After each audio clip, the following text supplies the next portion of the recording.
मग विणा घेऊन उभा राहता का? विणा घेऊन उभा राहता येईल का? हे साथे आलिया ओळगा शारंद नाही तरी संसार जाईल लया कवनाचे माय बाप कवनाचे गणगोत मृग जळवत जाईल लया विषयाचे समसुख बेगडाचे बाहुले आभाळाची साऊल जाईल लया कवनाचे माय बाप कवनाचे गणगोत्र मृग जळवत जाईल लया ज्ञानदेव म्हणे पाहता पाहिले स्वप्नीचे झेल जाईल लया कवनाचे माय बाप कवनाचे गणगोत्र मृग जळवत जाईल लया विठ्ठल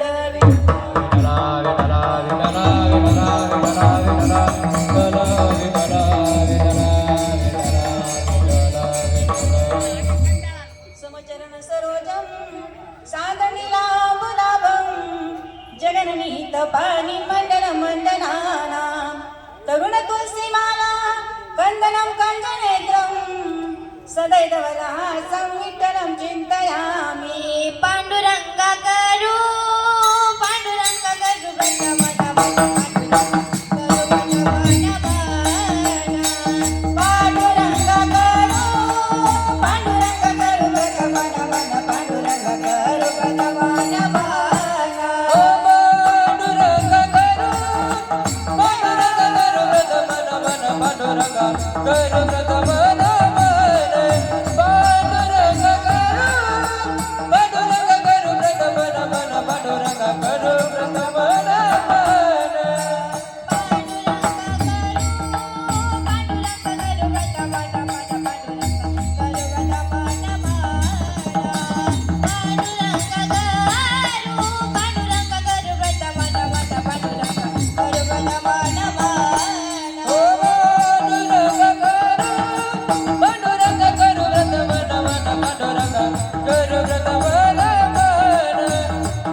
सुरात जाईल लया विठ्ठल विठ्ठल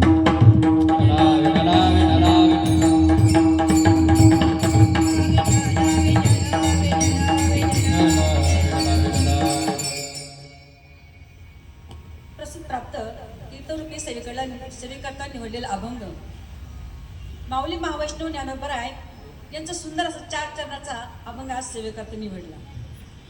सेवेला सुरुवात करायच्या अगोदर थोडासा परिहार देणं वक्तच करतो असतो म्हणून या ठिकाणी आज कैलासवासी वाल्याबाई अरुण काळे या मावशींना जाऊन 1 वर्ष पूर्ण होत आहे. त्यांचा प्रथम पूर्णस्मरणानिमित्त आम्ही सर्व इथं जमलो आहोत. त्यांचे पती कैलासवासी अरुण काका शंकर काळे यांनाही 1 वर्ष होऊन गेले आणि मुली आहेत सीमा अरुण काळे, संगीता अरुण काळे, आरती अरुण काळे आणि नाते आहे साक्षी अरुण काळे. भाऊ आहेत सचिन अरुण काळे म्हणजे आजींचे मुलं सचिन अरुण काळे, सागर अरुण काळे, सून आहे नैना सचिन काळे, बहीण आहे मीना सुरेश काळे म्हणजे बहिणं आहेत आणि जाऊ पण आहेत. वा किती आनंदाची गोष्ट, बहिणीचंही नातं निभवतात आणि जावाचंही नातं निभवतात. दीर आहे सुरेश शंकर काळे, नात आहे विलास सुरेश काळे, सनी राकेश काळे, बहीण आहे स्वाती सुरेश काळे, सून आहेत उषा विलास काळे, अर्चना सनी काळे, रत्ना राकेश काळे, छोटी नात आहे कुहू आणि मुन्नी.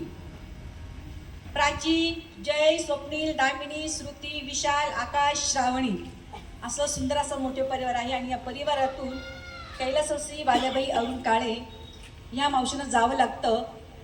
निसर्गाचा नियमच आहे, जो जन्माला आला तसा एक नियमच मृत्यू निश्चित असतो. म्हणून देवाकडे एकच विनंती करायची की आपल्या वाल्या मावशींना सायुता समीपता सुलोकता नावाची मुक्ती प्रदान हो अशी देवाकडे विनंती करू आणि सेवेला सुरुवात करू. विठ्ठल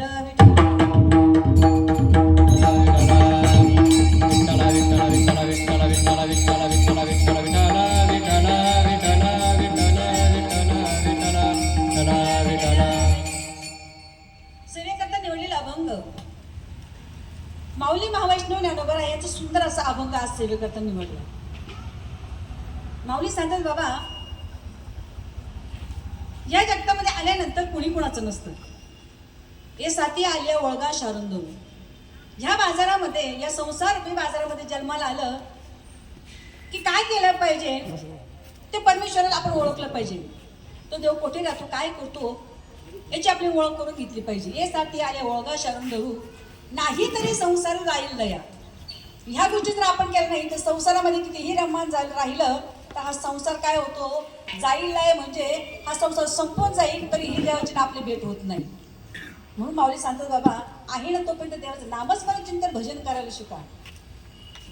विषयांची समसुख वेगळाची बाहुले या प्रपंचातल्या विषयामध्ये कितीही रममान राहिलं तरी सुख मिळत नाही. मग काय केलं पाहिजे. ज्ञानदेव म्हणे पाहता पाहिले आणि स्वप्नीची चेले जाईल लया. आपलं आयुष्य म्हणजे एक स्वप्नासारखं आहे आणि स्वप्न कधी सत्य ठरत नाही. रात्री पडलेलं झोपेत पडलेलं स्वप्न सकाळी प्रत्यक्षात तसं घडेल याची शाश्वती देता येत नाही. म्हणून आहे ना तोपर्यंत शाश्वत जीवन जगायला शिका आणि देवाचं नामस्मरण चिंतन भजन करायला शिका. असा अभंगाचा सरळ सरळ भावार्थ मी तुमच्या पुढे सांगितला. माऊली काय सांगतात हे साथी आली ओळगा शारंदरू. या संसार रूपी बाजारामध्ये जर आपण जन्माला आला असेल ना तर मग काय केलं पाहिजे भगवंताचं नामस्मरण चिंतन केलं पाहिजे. नवे त्या देवाला आपण ओळखलं पाहिजे. ओळगा शारंदरू म्हणजे त्याची ओळख आहे ना. दादा आवाज थोडा प्लेन करा युको कमी करा फक्त काय नाही सुको इतर प्लेन. हॅलो हॅलो माऊली म्हणतात थोडा आवाज म्हणून hello hello hello hello hello. माऊलींचं म्हणणं आहे जीवन जगत असताना ते परमेश्वराची आपण सेवा केली पाहिजे. त्याचं भजन केलं पाहिजे, चिंतन केलं पाहिजे, पूजन केलं पाहिजे. एक सांगून जाईल आयुष्य आपण जगत असतो नाही असं नाही. आयुष्य जगत असताना प्रत्येकाला सुखाची अपेक्षा असते. बरोबर आहे ताई. प्रत्येकाला सुखाची अपेक्षा असते. कुणालाच वाटत नाही जीवनामध्ये आपलं दुःख यावं. कुणालाच वाटत नाही जीवनामध्ये दुःख यावं, प्रत्येकाच्या अपेक्षा असते ती म्हणजे सुखाची. मजलाही दुःख व्हावे ऐसे कोणी भावे ना जीवे. कुणालाच वाटत नाही की आपल्या जीवनामध्ये दुःख यावं, प्रत्येकाला अपेक्षा असते सुखाची. साहजिक आहे, सर्वसामान्य जो अपेक्षा करते फक्त सुखाची. प्रत्येक जीवाला वाटतं मी आनंदी राहिलं पाहिजे, सुखी राहिलं पाहिजे, माझ्या जीवनामध्ये कोणत्याही प्रकारचे दुःख नको. पण एक सांगून जाईल, जीवनामध्ये दुःख नको असं वाटत जर असेल ना तर काय केलं पाहिजे, ते परमेश्वराचं चिंतन भजण्याशिवाय पर्याय नाही. कारण कसं आहे, संसारातल्या गोष्टीमध्ये आपण जर रमण राहिलो ना तर संसारामध्ये दुःखच आहे. संसारामध्ये काय आहे, दुःख आहे. बघा, एखादा पाण्याचा हापसा असू द्या, पाण्याचा हापसा माहिती ना सर्वांना, पाण्याचा हापसा असू द्या, तो हापसा खाऱ्या पाण्याचा असेल, तो हापसा खाऱ्या पाण्याचा द्यायचा असेल.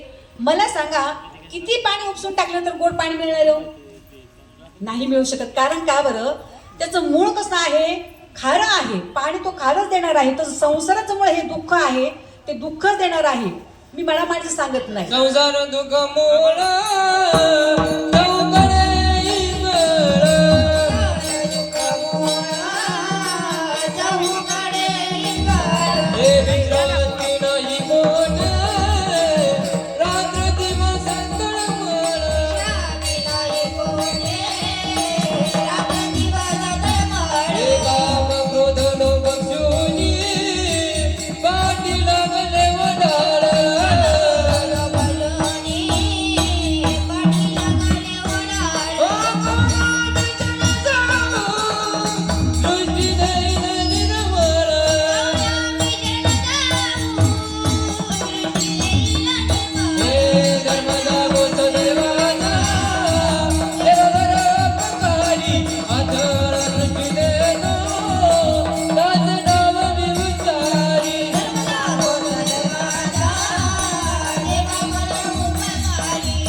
दुःख मूळ चौकडे इंगळ, विश्रांती नाही कोठे, रात्रंदिवस तमळ, काम क्रोध लोभ क्षुनी, पाठी लागले ओढाळ, कवना मी शरण जाऊ, दृष्टी देईल निर्मळ, धर्म जागो सदैवाचा, देवा परोपकारी, आंधळ्या दृष्टी देतो,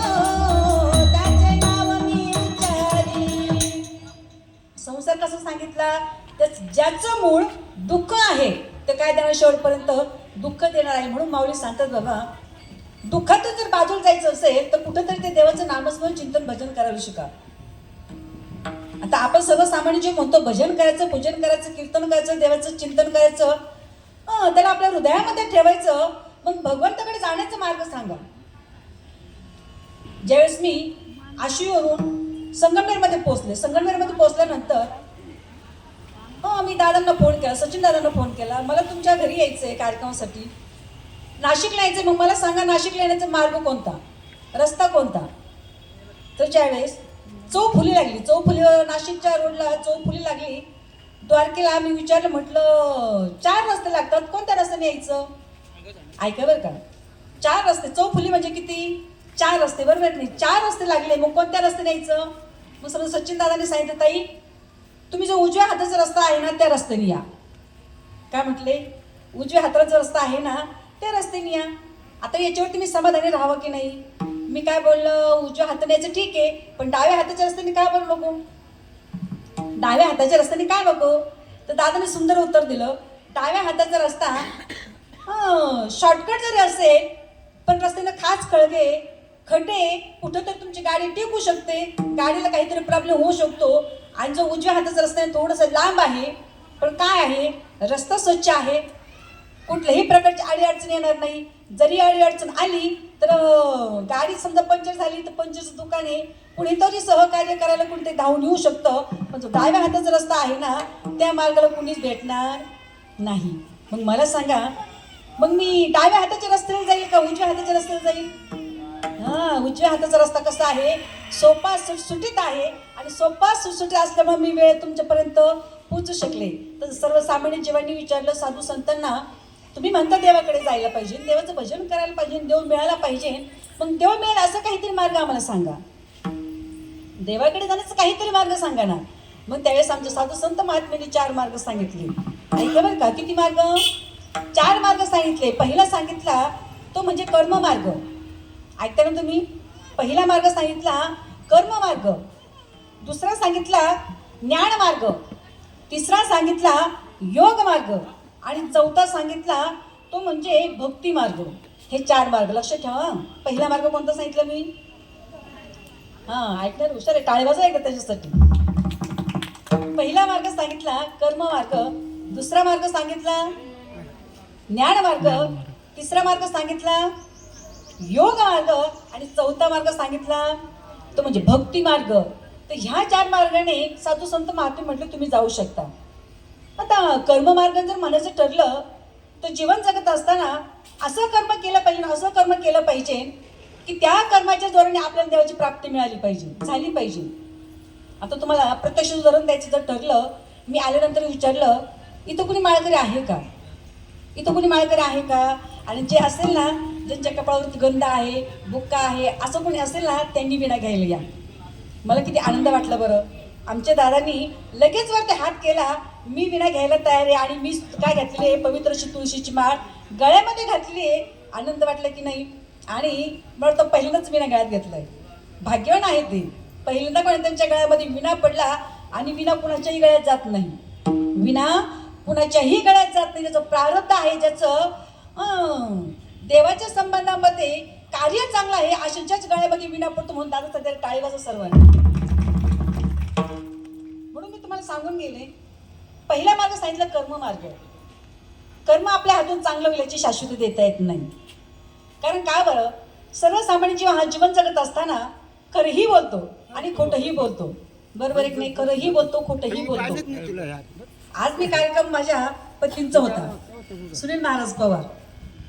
दादांनी तारीख महाराजांना दिली होती, पण काय झालं, थोडी तब्येत बरी नसल्यामुळं ते येऊ शकले नाही आणि त्यांची जागेवर मी आले. पण त्यांच्या मनाचा मोठेपणा इतका की त्यांनी मला काही शब्दांनीही विचारलं नाही. एकही शब्दाने विचारले की ताई महाराज कुठे गेले. सेवा मी महाराजांना दिली होती, त्यांना तारीख दिली होती आणि त्यांच्या जागेवर तुम्ही अचानक का बरं. हा त्यांच्या मनाचा मोठेपणा आहे. तुम्हाला एक सांगू, आमच्या भागामध्ये असं कधी झालं असतं ना, महाराजांना प्रवचन दिलं, कीर्तन दिलं, दुसरेच महाराज आले, जमणार नाही, कुठेतरी चिडचिड काहीतरी करतात. पण एक सांगू, ज्यांना खरी सेवा करायची असते, ज्यांना खरा परमार्थाचं ज्ञान असतं ना, ते ह्या गोष्टी विचार करत नाही. जसं आमच्या सचिन दादांनी विचारलं सुद्धा नाही की ताई तुम्ही आलात, महाराज कुठे, काय कारण असलं महाराज येऊ शकले नाही. या कोणत्याही गोष्टी विचार न करता आलेत ना, फक्त सेवा करा. महाराजही देवाचं ज्ञान सांगणार आहे आणि मीही तुम्हाला देवाची भक्तीच सांगणार आहे. पण त्यांचा मनाचा मोठेपणा की त्यांनी एकही शब्द न विचारता मला सेवा करण्याची संधी दिली. नवीन नवीन मातोश्रींची कुठंतरी भक्ती व्हावी, सेवा हो, या हेतूने उद्देशाने त्यांनी मला हा योग घडवून दिला. म्हणून मी दादाने धन्यवाद देते. एकदा त्यांच्यासाठी जोरदार टाळी वाजवा. कारण कसं आहे, ज्यावेळेस मी इथं आले, मला ताईंनी सांगितलं, त्यांच्या मोठ्या मुलीने सांगितलं, ताई अगोदर वडील गेले, वडील गेल्यानंतर 2च महिन्याने आईने सुद्धा आपल्या देहाचा त्याग केला. कसं असतं एक सांगून जाईल, जीवन जगत असताना सगळी सुख जरी आपल्या पायाशी लोटंगण घेत असतील ना, कितीही सुख असू द्या, कितीही संपत्ती असू द्या, कितीही पैसा असू द्या, कितीही नातेवाईक आपल्या जवळ असू द्या, पण एक सांगून जाईल, एखाद्या महिलेचं खरं सुख तिच्या पतीमध्ये असतं. बरोबर आहे की नाही? मला सांगा, एखादी सुंदर स्त्री आहे, दिसायला खूप तारुण्यवान आहे, खूप सुशील आहे, खूप सुंदर आहे, इतके अलंकार अंगावरती घातले, इतके अलंकार घातले, एकही जागा शिल्लक नाही, एवढे सुंदर अलंकार घातले, पण तिच्या कपाळावर कुंकू नसू द्या बरं. सर्व अलंकार कसे होतात, फिके पडले जातात. तसं आमच्या मावशींना मुली होत्या, नातवंड होते, मुलं होते, सून होते, सगळे गणगण जवळ होते, पण एक शृंगार कमी होता, एक नातं कमी होतं. ते म्हणजे पती गेल्यानंतर कोणत्याही प्रकारचा आजार नव्हता, कोणत्याही प्रकारची व्याधी नव्हती, तरीही फक्त पतीचा विचार करता करता त्यांनी काय केलं, 2 महिन्यामध्ये देहाचा त्याग करून टाकला. म्हणून अशा पवित्र अंतकरणाच्या महिला सुद्धा थोडे शोधून भेटतात की ज्यांनी पतीचा सुद्धा ध्यास करून आपलं जीवन काय केलं, संपवलं. म्हणून त्या मावशींना सुद्धा मी भावपूर्ण श्रद्धांजली देऊ शकते. कारण असं आहे, जीवन जगत असताना सर्व संकटावरती मात करणारी एक स्त्री असते. बरोबर आहे की नाही? सर्व संकटावरती मात करते. कितीही दुःख आले ना तर ते दुःखच पुढं लोटावून त्याच्यावरती मात करून चालणारी एक स्त्री असते. म्हणून म्हणतात ना, जिच्या हाती पाळण्याची दोरी ती देशाचा उद्धार करी. मग एक स्त्री जर देशाचा उद्धार करत असते, पण तिचा पती जर नसला ना, कितीही सुख असू द्यावं, ते पती जर नसला ना, सर्व सुख तिच्या पुढे फिकी पडतात. म्हणून आज या माऊलींचा प्रथम पुण्यस्मरण सोहळा या मुलांनी घातला. एक सांगून जाईल, बरेच ठिकाणी मी कार्यक्रम केले नाही असं नाही, बऱ्याच ठिकाणी कीर्तनं केलीत, प्रवचनं केलीत. पण एक सांगू, शहर सिटीमध्ये कार्यक्रम करायचं म्हटलं की थोडंसं मन गाजगुज करतं. कारण शहर सिटीमधल्या लोकांचं कशी भावना असते, वेळ कमी असतो, सगळ्या गोष्टीमध्ये आपण जे म्हणतो ना, पळणं म्हणजे जीव जगत राहणं म्हणजे असं पळत राहणं, कुठेही एकही क्षणाचा विश्रांती न घेता म्हणजे धावपळीमध्ये जीवन म्हणजे शहर सिटीच्या लोकांचं असतं. मग काही शिकलेल्या लोकांचं म्हणणं असं असतं, एकदा माणूस गेलाय ना, कशाला त्यांची पुन्हा आठवणीला उजाळा द्यायची, कशाला श्राद्ध कर्म करायचं, कशाला दाहवा करायचा, कशाला एवढे व्याप करायचे. पण एक सांगून जाईल, आमचे सचिन दादा असतील, दुसऱ्या भावाचं काय नाव आपलं दादा, सागर दादा असतील, आणि त्यांच्या तिन्ही मुलीही असतील. एवढ्यांनी मिळून सुद्धा विचार केला, आणि एवढ्या कमी वयामध्ये आपले आई वडील जरी आपल्याला सोडून गेले असतील ना, त्यांच्या आठवणीला उजाळा देऊन आपण एकत्र देऊन त्यांच्या आठवणीला काय दिलं पाहिजे, उजाळा दिलं पाहिजे. त्यांचं श्राद्ध कर्म आपण दिलं पाहिजे. त्यांच्या भावनाला उजळणी दिली की आपण इथं अन्नदान करतो, पण हे अन्नदान कोणापर्यंत पोचतं, त्या देवापर्यंत पोचतो. पितरांचे ऋण जर घातले की त्यांना पुढची गती चांगली मिळती. म्हणून मी सचिन दादा आणि सागर दादा दोघांनाही धन्यवाद देऊन टाके की एवढ्या ओरताळीच्या जीवनामध्ये सुद्धा त्यांनी आई वडिलांचं श्राद्ध कर्म केलं, म्हणून त्यांना धन्यवाद देते. विठ्ठल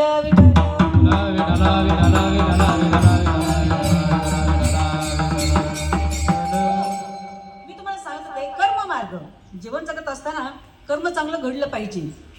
एक सांगून जाईल, ह्या परिवाराने पुण्यस्मरण घातलं, कर्म चांगलं घडलं. बरोबर नाही? कर्म चांगलं घडलं म्हणून जीवन जगत असताना चांगलंही कर्म घडतं आणि वाईटही कर्म घडतं. कसं वाईट कर्म घडतं, कसं चांगलं कर्म घडतं, एक उदाहरण देऊन सांगेल. काय झालं, एक मावशी, सोमवारचा दिवस होता, सोमवारचा दिवस महादेवाची पूजा अर्चना केली, भक्तिभावाने त्या महादेवाला सामोरे गेली आणि फराळ करण्यासाठी बसली. दिवसभराचा थोका होता, 1-1:30ची वेळ झाली. फराळ करण्यासाठी खिचडीचं ताट म्हणा काय असेल ते घेतलं आणि खाण्यासाठी बसली. तेवढ्यामध्ये एक भिकारी त्यांच्या दारामध्ये आला. भिकारी दारामध्ये आला, हे मावशीनं बघितलं, अरे म्हणे सकाळपासून काम करू करू थकले, म्हणे मी आता कुठं 2 घास खायला बसले, कुणीतरी भिकारी दारामध्ये टपकलाच. राग आला तिला, चिडचिड करायला लागली. भिकाऱ्याकडे बघितलं आणि हातामध्ये एक सफरचंद होतं. तिनं मागचं पुढचं विचारच केला नाही. जसं सफरचंद घेतलं तसं त्या भिकाऱ्याला फेकून आणलं. काय केलं, भिकाऱ्याला फेकून आणलं. ते भिकाऱ्याला अलगद हातामध्ये घेतलं आणि देवाला सांगितलं, देवा आज माझी पोटाची भूक भागवली ना, या मावशीच्या जीवनामध्ये कोणतेही दुःख राहू देऊ नको, हिच्या घरामध्ये धन संपदा भरभरून येऊ दे. कोणी म्हणावं, त्या भिकाऱ्याने म्हणावं. म्हणून एक सांगून जाईल, कधीही आपल्या दारामध्ये याचक आला, एखादा भिक्षुक आला, त्याला कधीही विनमुख जाऊ द्यायचं नाही. कारण का बरं, ज्यावेळेस आपण एखादा अतिथी दारामध्ये येतो, एखादा भिक्षुक दारामध्ये येतो आणि त्याचा जर आपण अपमान करून जर त्याला पाठवून दिलं तर आपल्या सुखाची संपत्तीही घेऊन जाऊ शकतो. मग त्या काय केलं पाहिजे ना, आपण नाही ना आपल्याकडे जेवण द्यायची परिस्थिती, नाही ना आपली ऐपत, दादा आहे जशी तुझी गरज परिस्थिती आहे तशी माझी आहे, मी तुला भोजन देऊ शकत नाही, पण 1 ग्लास पाणी पिऊन तरी माझ्या घरून तू संतुष्ट होऊन जा. ही वृत्ती आपली असली पाहिजे. कारण का बरं, याच्या कोणत्या रूपाने आपल्याला दर्शन देऊन जाईल, कोणत्या पायगुणाने आपली सुखाची संपत्ती घेऊन जाईल सांगू शकत नाही. काय झालं, एका व्यक्तीनं 5 स्टार हॉटेल बांधलं. किती स्टार? 5 स्टार हॉटेल बांधलं. सुंदर प्रकारे त्या हॉटेलची उद्घाटन केलं, सुंदर प्रकारे हॉटेल चालू लागलं. 1 महिना झाला, 2 महिने झाले, भरपूर त्या हॉटेलच्या मालकाला गिऱ्हाईक यायचं. पण काय झालं, एक भिकारी गपचूप त्या गर्दीचा फायदा घ्यायचा, पोटभर जेवण करायचा आणि निघून जायचा. एक दिवस त्या हॉटेलच्या वेटरनी बघितलं, अरे म्हणे 8 दिवस झाली मी बघतोय, हा भिकारी गर्दीचा फायदा घेतो, पोटभर जेवण करतो, न बिल देता निघून जातो.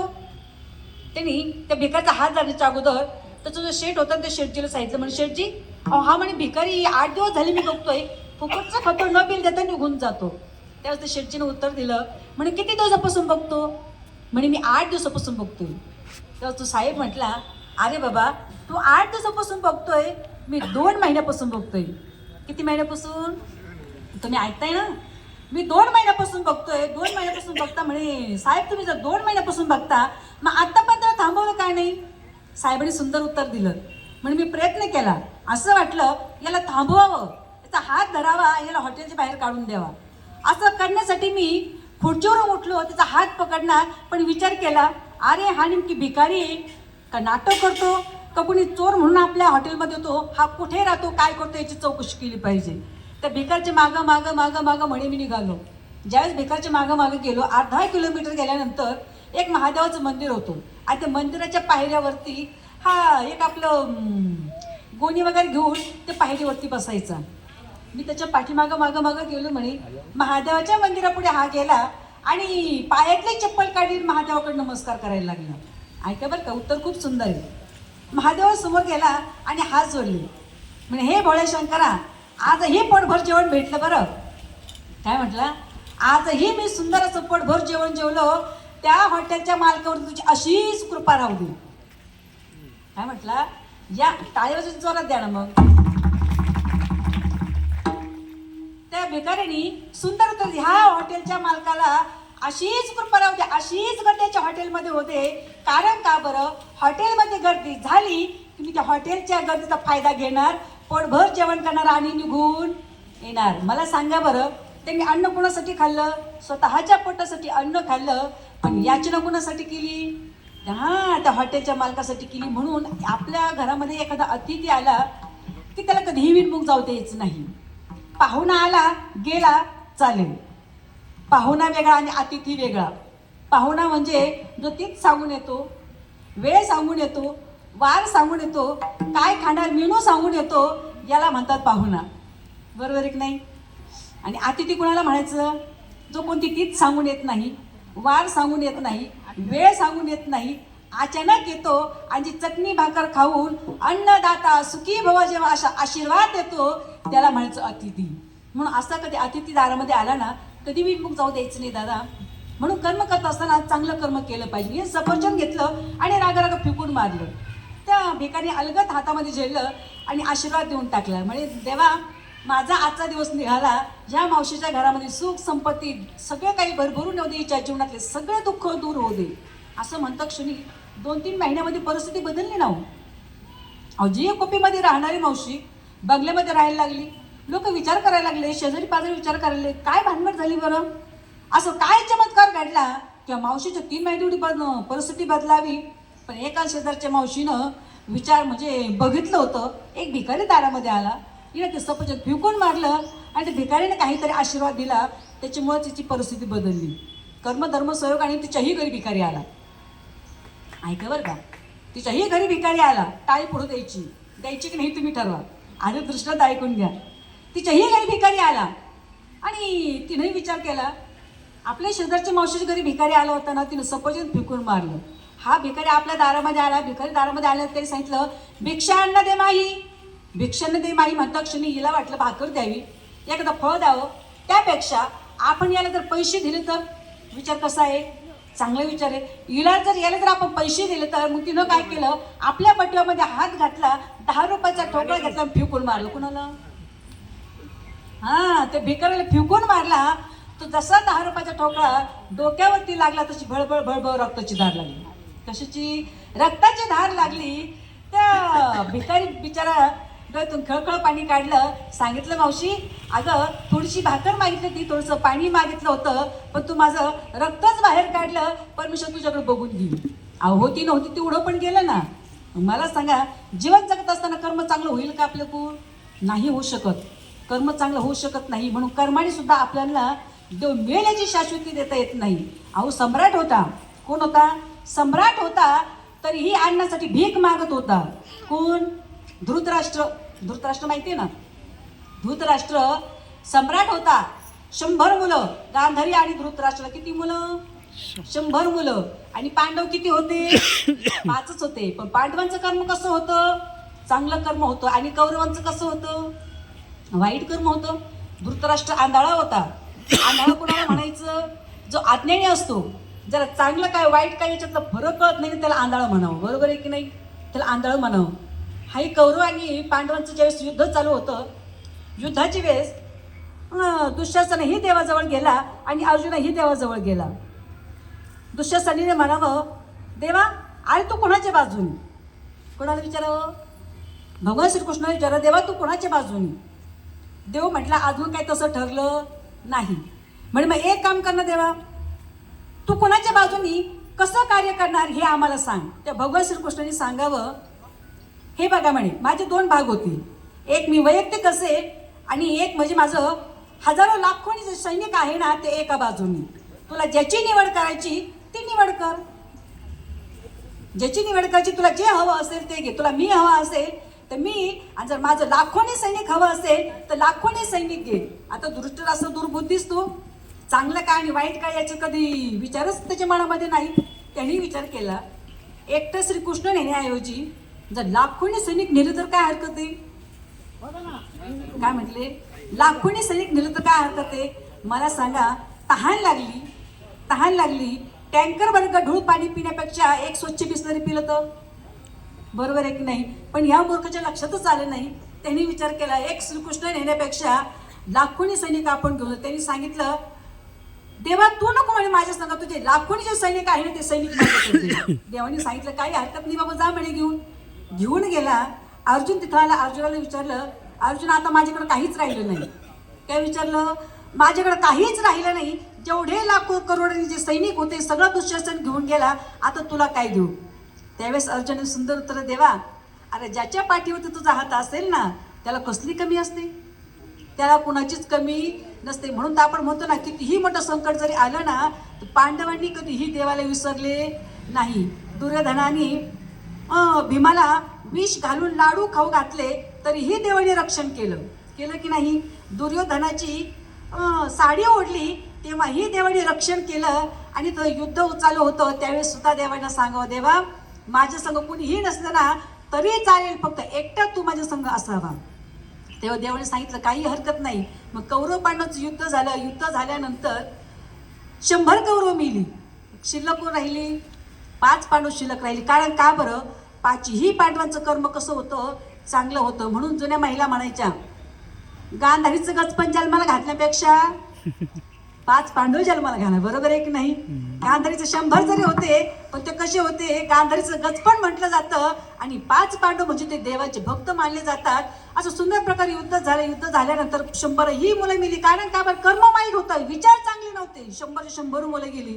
धृतराष्ट्र आणि गांधारी कळकळ रडायला लागले. विचार केला 100ही मुलं गेली, आता काय केलं पाहिजे? काय करावं? कसं जीवन जगावं? भगवान श्रीकृष्ण तिथे गेले. 5 पांडव जवळ गेले. सांगितलं, आत्या चल म्हणे आमच्या घरी, आम्ही तुझा सांभाळ करू. तुझं पालन पोषण करण्याची जबाबदारी आमच्यावरती आहे. घरी नेलं. घरी नेल्यानंतर ज्यावेळेस जेवणाची वेळ आली, भोजनाचं ताट समोर घेतलं. भोजनाचं ताट समोर घेतल्यानंतर आपले भीमदादा पहिल्यापासून आगाऊ बोलायला. भीमदादा म्हणायचे, खा अरे खा म्हणे.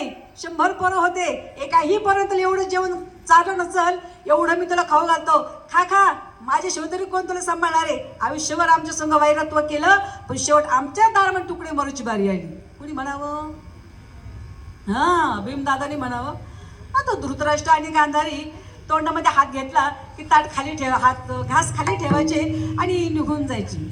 असे बरेच दिवस गेले. त्यांची दोघांची ही तब्येत एकदम बारीक झाली. धर्माने विचार केला, अरे म्हणे एवढी सगळी व्यवस्था असताना आरतीची तब्येत एवढी का बरं खराब व्हावी? मग जवळ गेले. विचारलं, धृतराष्ट्रालाही विचारलं, गांधारीलाही विचारलं, एवढी सगळी व्यवस्था असताना तुमची तब्येत अशी काय झाली? असं काय दुःख तुमच्या मनामध्ये आहे? त्यावेळेस धृतराष्ट्र सांगावं, अरे धर्मा तू जरी माझ्या सगळं प्रेमाने वागत असेल, प्रेमाने बोलत असेल, पण ज्यावेळेस जेवणाची वेळ येते ना, हातामध्ये घास घेतला, तोंडाजवळ घेतला की भीम दादा आम्हाला काहीतरी उपगं बोलतो आणि म्हणतो खा माझ्याशिवाय तरी तुम्हाला कोण भरवणार आहे? माझ्याशिवाय तरी तुम्हाला कोण सांभाळणार आहे? अरे एक मुलगा कसा मारला ना, एक मुलाचं काय करतो आम्हाला वर्णन करून सांगतो. धर्मा सांग कसं जेवण जिगेल आम्हाला? मला सांगा, एखादा पाहुणा जर आपल्या घरी आला, 5 पक्वान्नाचं जेवण आपण केलं, 5 पक्वान्नाचं जेवण केलं आणि पाहुण्याला म्हणणार खा खा, तुमच्या घरी तरी काय भेटतंय. मला सांगू कोणतं पाहुणं जेवण करेल हो? जेवण करू शकत नाही. दुःखी झालं तसे गांधारी आणि धृतराष्ट्र दुःखी झाला. मनामध्ये विचार केला अरे आयुष्यभर खर्च वाईट कर्म केलं म्हणून तो वाईट कर्माची गती वाईट भोगावी लागली. आता इथं राहायचं नाही.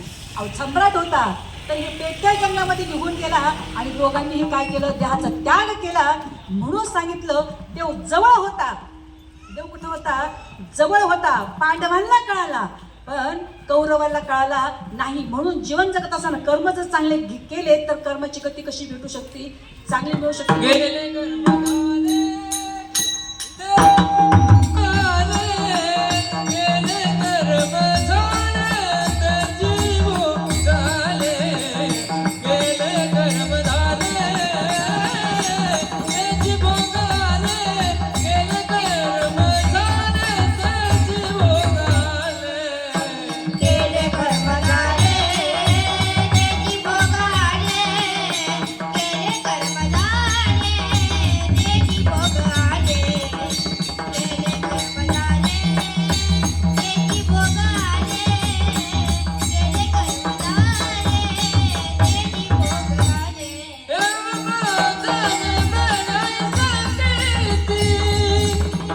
बदले मेले ऐसे कीती. आऊ बदले मेले ऐसे कीती. आऊ बदले मेले ऐसे कीती. आऊ बदले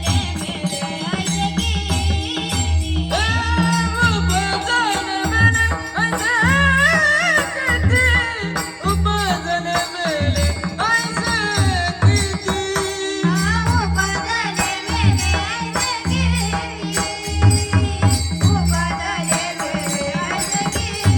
केले कर्म झाले त्याची भोगाले. केले कर्म झाले त्याची भोगाले. केले कर्म झाले त्याची भोगाले. केले कर्म झाले त्याची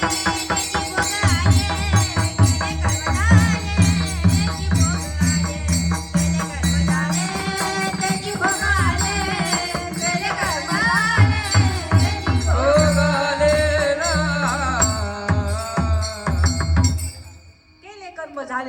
भोगा आले आणि उपजलायचे मेले किती.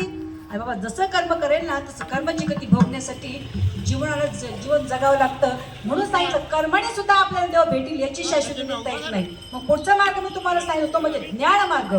ज्ञानानेही आपल्याला देव मिळण्याची शाश्वती देता येत नाही. कारण का बरं? तुम्ही म्हणत ज्ञानाने जर देव मिळत नसेल याचं कारण काय? याचं एकच कारण आहे, मी कीर्तन करते, मी ज्ञानेश्वरी वाचते, मी भजन करते, मी पूजन करते, याचा जर अहंकार मला निर्माण झाला की देवाची ना आपले काय होऊ शकते, ताटातूट होऊ शकते. देव आपल्या जवळ असलेला देव लांब जाऊ शकतो. मग ज्ञानाने सुद्धा आपल्याला देव मिळेल याची शाश्वती देता येत नाही. मग तिसरा मार्ग सांगितला तो म्हणजे योग मार्ग.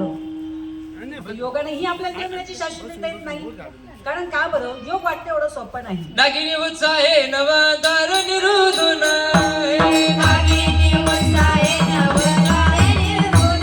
हे नाडींद्रया माझी सुषुम्न संचरण. हे न साधे हा मार्ग ऐसे बोलती मुनिजन. हे नरहरी चिंतन निजमुख सन. ओम नमो भगवते वासुदेवाय. ओम नमो भगवते वासुदेवाय. ओम नमो भगवते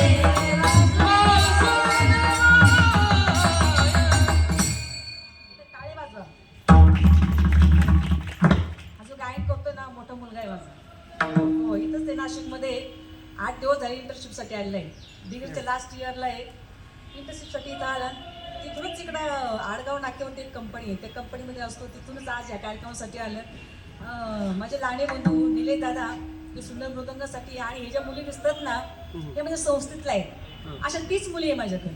30 मुलं आणि 30 मुली. आता सुंदर या लहान वयामध्ये परमार्थाचं ज्ञान, देवाची आवड या सगळ्या गोष्टी एकत्र आल्या की ह्या जागेवर उभे असतात. बरोबर आहे की नाही? म्हणून माझ्या मुलालाही धन्यवाद देईल, दादालाही धन्यवाद देईल आणि सर्व संस्कृत मुलालाही धन्यवाद. विठ्ठल विठ्ठल.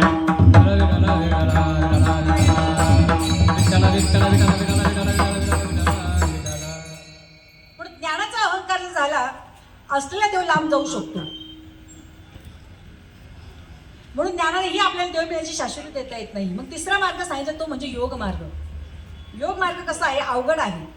काही लोकांनी साधू संत महात्मे पूर्वीच्या लोकांनी योग केला, त्यांना साध्य झाला असेल, पण आपल्याला होण्याची शाश्वती देता येत नाही. कारण यज्ञ करायचं असेल, हवन करायचं असेल तर जितका दिवस यज्ञ असतो, हवन असतो, आपल्या हत्तीचे सोंडे इतकं तूप त्या यज्ञामध्ये टाकावं लागतं. मला सांगा, आपल्याला खायला ओरिजिनल गावरून तूप भेटत नाही तर यज्ञासाठी मिळेल का? मग यज्ञ आपला पूर्णत्वाला जाईल का? जाऊ शकत नाही. म्हणून योग सुद्धा वाटतं एवढं सोपं नाही. पूर्वी साधू संत महात्म्यांनी योग केले म्हणून ते 200 300 वर्ष जगले. किती वर्ष? 200 300 वर्ष जगले. आपले पण तसा योग होईल याची शाश्वत देता येत नाही. योग कसा असतो तुम्हाला मी 2 मिनिटं सांगते. योग कसा असतो पूर्वी साधू संत महात्म्यांनी केला, आपल्याला होऊ शकेल याची गॅरंटी देता येत नाही, पण मी तुम्हाला सांगून जाईल. बघा, ज्याला शक्य होईल त्यांनी करा. योग कसा असतो? आपली जी जीभ असते ना, जीभ, त्याच्याखाली एक पडदा असतो, बरोबर नाही? तो पडदा आपल्या केस, डोक्यात एक केस काढायचा, ते केसाने तो पडदा कापायचा. काय करायचा? जिथं जीभ चिकटलेली आहे ना, तो पडदा कापायचा. त्याला म्हणतात छेदन प्रक्रिया. कोणती प्रक्रिया? छेदन प्रक्रिया म्हणतात. एकदा ती जीभ मोकळी झाली तर ती जीभ काय करायची? बाहेर ओढायची. त्याला काय म्हणतात? दोहन प्रक्रिया. तिची बाहेर ओढायची. कुठपर्यंत बाहेर ओढायची? जोपर्यंत आपल्या भोवायला लागत नाही ना, तिथपर्यंत बाहेर ओढायची. एकदा की तिची बाहेर ओढली की काय करायची? तिची उलटी करायची. आपल्या पण जिभेच्या वरती एक बारीक होल आहे, बरोबर आहे की नाही? त्या होलामधून ती जीभ घालायची. काय करायची? उलटी करून त्या होलामध्ये ती जीभ घालायची. कुठपर्यंत ढकलायची?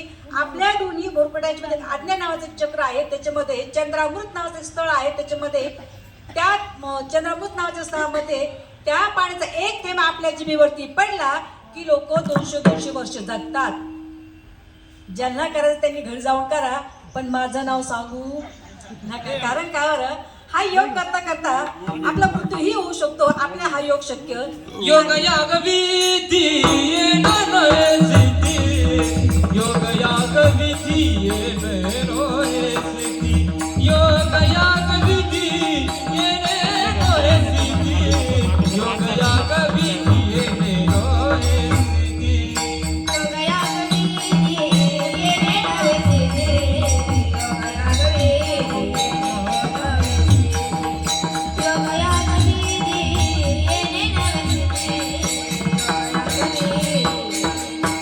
मायाची उपाधी दंब धर्म, मायाची उपाधी दंब धर्म,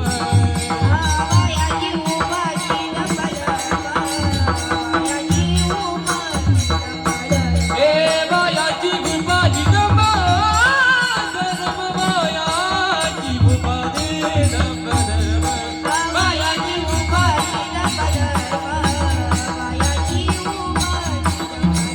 ए हरी बुके मना, हरी बुके मना, हरी बुके मना, हरी बुके मना, हरी बुके मना, हरी बुके मना, हरी बुके मना, हरी बुके मना.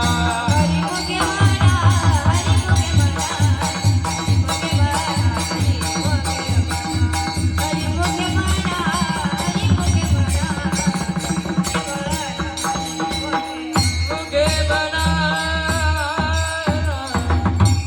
योग याग विधी येणे नये सिद्धी आणि वायाची उपाधी धर्मधंब.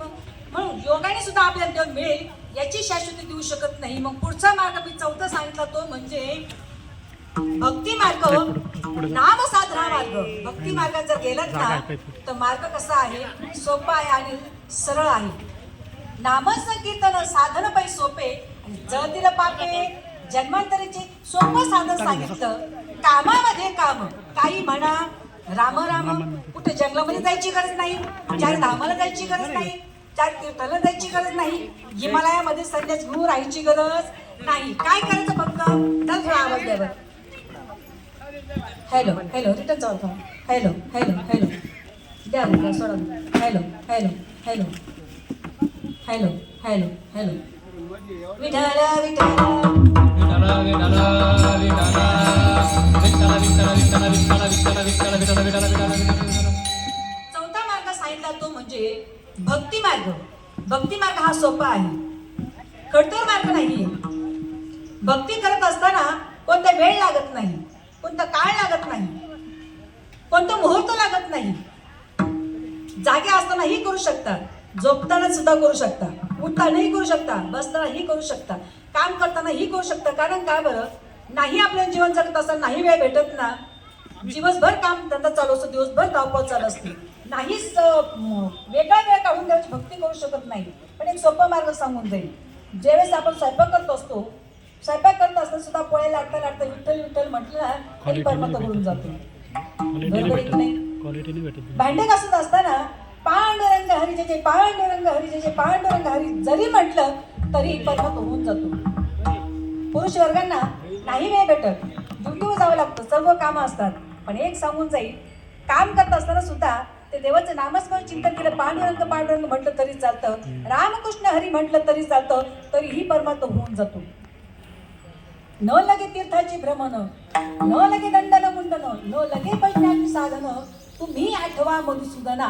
तुम्हाला चारी धामाला जायची गरज नाही, चारी तीर्थाला जायची गरज नाही, दंडन मुंडन करायची गरज नाही. फक्त काय करा तुम्ही, त्या अंतःकरणामध्ये मनामध्ये फक्त काय करा, त्या परमेश्वराचं त्या देवाचं चिंतन आपण नामस्मरण आपल्या हृदयामध्ये जपून ठेवलं पाहिजे, तरीही परमार्थ घडतो. म्हणून माऊली सांगतात, बाबा जीवन जगत असताना सगळं मार्ग खडतर आहे, पण सगळ्यात सोपा मार्ग सांगितलं तो म्हणजे भक्ती मार्ग. आणि या भक्ती मार्गानेच आपल्याला देव मिळू शकतो. मला सांगा, सावता महाराज कधी पंढरपूरला गेलेच नाही, कधी वारी गेली नाही, कुठं चारी धामाला गेले नाही. फक्त ठाईच बाई सोनी करा एक चित्त, आवडी आनंद आळवावा. काम धंदा करायचे, शेतामध्ये काम करायचे, खुरपण्याचं काम करायचे, पाणी भरण्याचं काम करायचे. पण काम करत असताना काय म्हणायचे, कांदा मुळा भाजी अवघी विठाबाई माझी. कांदा मुळा भाजी अवघी विठाबाई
बाई माझी. सावता महाराज कांद्यामध्ये देवाला बघायचे, मुळ्यामध्ये देवाला बघायचे. शेतामध्ये काम करत असताना त्यांनी भाजीपाला म्हणून कधी बघितलंच नाही, त्याच्यामध्ये देवच बघितला. म्हणून तर एक दिवस देवाला काय लागलं, यावं लागलं, भेटावं लागलं नाही. देवाला विचारावं, सावता महाराज अहो मला लपायला जागा द्या. काय म्हटले, मला लपायला जागा द्या. सावता महाराजांनी विचार करावा, देवाला लपायला जागा द्यायची, पण अशी एकही जागा नाही तिथं आमचा भगवंत नाही. विठ्ठला जणी स्थळी भरला रिता ठाव नाही उरला, आज मी दृष्टीने पाहिला विठ्ठलाची. हा देव चराचरामध्ये भरून उरलेला आहे, याला लपवण्यासाठी कोणती जागा द्यावी. ते सावता महाराजांनी म्हणावं, देवा अशी एकही जागा नाही की तिथे मी तुला ठेवू शकतो. तेव्हा देवाने सांगावं, एक जागा आहे. कोणती? एक जागा आहे की जिथं तू मला लपवू शकतो, जिथं मला तू साठवू शकतो. जसं आमचं जनाबाईने सुद्धा आता देव कुठं लपवला होता, हृदयामध्ये लपवलं होतं. देवाला कुठं स्थान दिलं होतं, हृदयामध्ये देवाला स्थान दिलं होतं. तर सावता महाराजाला म्हणावं, सावता महाराज अहो तुमच्या हृदयामध्ये मला ठेवा. मग आमच्या सावता महाराजांनी काय केलं, हातामध्ये खुरपं होतं. काय होतं हातामध्ये? खुरपं होतं. खुरपता हातामध्ये खुरपं घेतलं. देवाने सांगावं, हृदयामध्ये जागा ठेव. हृदयामध्ये जपायला जागा दे. खुरपं हातामध्ये घेतलं, छाती फाडली आणि देवाला कुठं ठेवलं? आपल्या हृदयामध्ये. मग म्हणत नाही मी खुरपण छाती फाडा, अजिबात नाही. आपण खुरपाने आपली छाती फाडायची नाही. आपण काय करायचं, फक्त अंतःकरणामध्ये त्या देवाचं नामस्मरण चिंतन भजन जरी ठेवलं ना तरी देव काय करू शकतो, आपल्याजवळ येऊ शकतो. म्हणून साधू संत महात्मे सांगतात बाबा भक्ती मार्ग हा सोपा आहे. म्हणून माऊली म्हणतात चारही तिन्ही मार्ग जायची गरज नाही, एकच मार्ग सोपा आहे तो म्हणजे नामस्मरण चिंतन मार्ग. हा मनापासून करा. या जीवन जगत असं संसारामध्ये आलात ना, हा संसार म्हणजे काय, कसा आहे, एक बाजार आहे. काय संसार नगरी बाजार भरला ओ बाई, हे संसार नगरी बाजार भरला ओ बाई. संसार नगरी बाजार भरला ओ बाई. संसार नगरी बाजार भरला ओ बाई.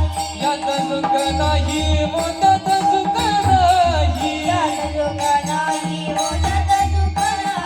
हे यात सुख नाही होतात सुख नाही. नाही होतात सुख नाही. हे संसार नगरी बाजार भरला बाया, संसार नगरी बाजार भरला ओ बाई. संसार नगरी बाजार भरला ओ बाई. संसार नगरी बाजार भरला ओ बाई. संसार नगरी बाजार भरला ओ बाई, यात सुख नाही ओ त्यात सुख नाही. संसार नगरी बाजार भरला ओ बाई. ही संसार नगरी कशासाठी बाजार आहे आणि या बाजारामध्ये आपल्याला सुख मिळत याची शाश्वती देता येत नाही. मग काय सांगतात माऊली म्हणतात या बाजारात सुख भेटू शकत नाही. मग एक करा त्या देवाची ओळख करा. अभंगाचं पहिलं चरण. साठे आलिया ओळख जन करू. ये साठे आलिया ओळख जन करू. ये साथे आलिया ओळख शरण करू. ये साथे आलिया ओळख शरण करू.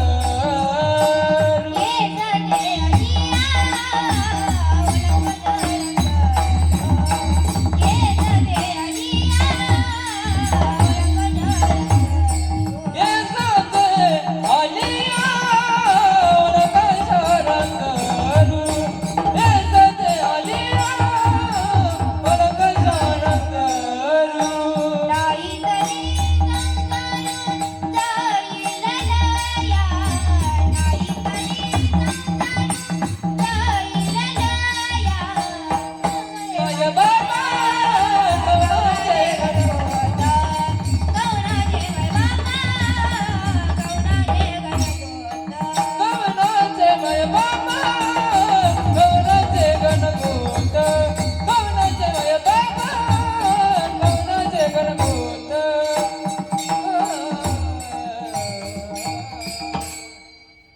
ये साठे आलिया नाही तरी संसारू जाईल लया कवनाचे माय बाप कवनाचे गणगोत मुख जगत जाईल लया. माऊली सांगतो बाबा ज्या संसार रूपी बाजारात आला आहात ना मग त्या देवाची ओळख करायला शिका.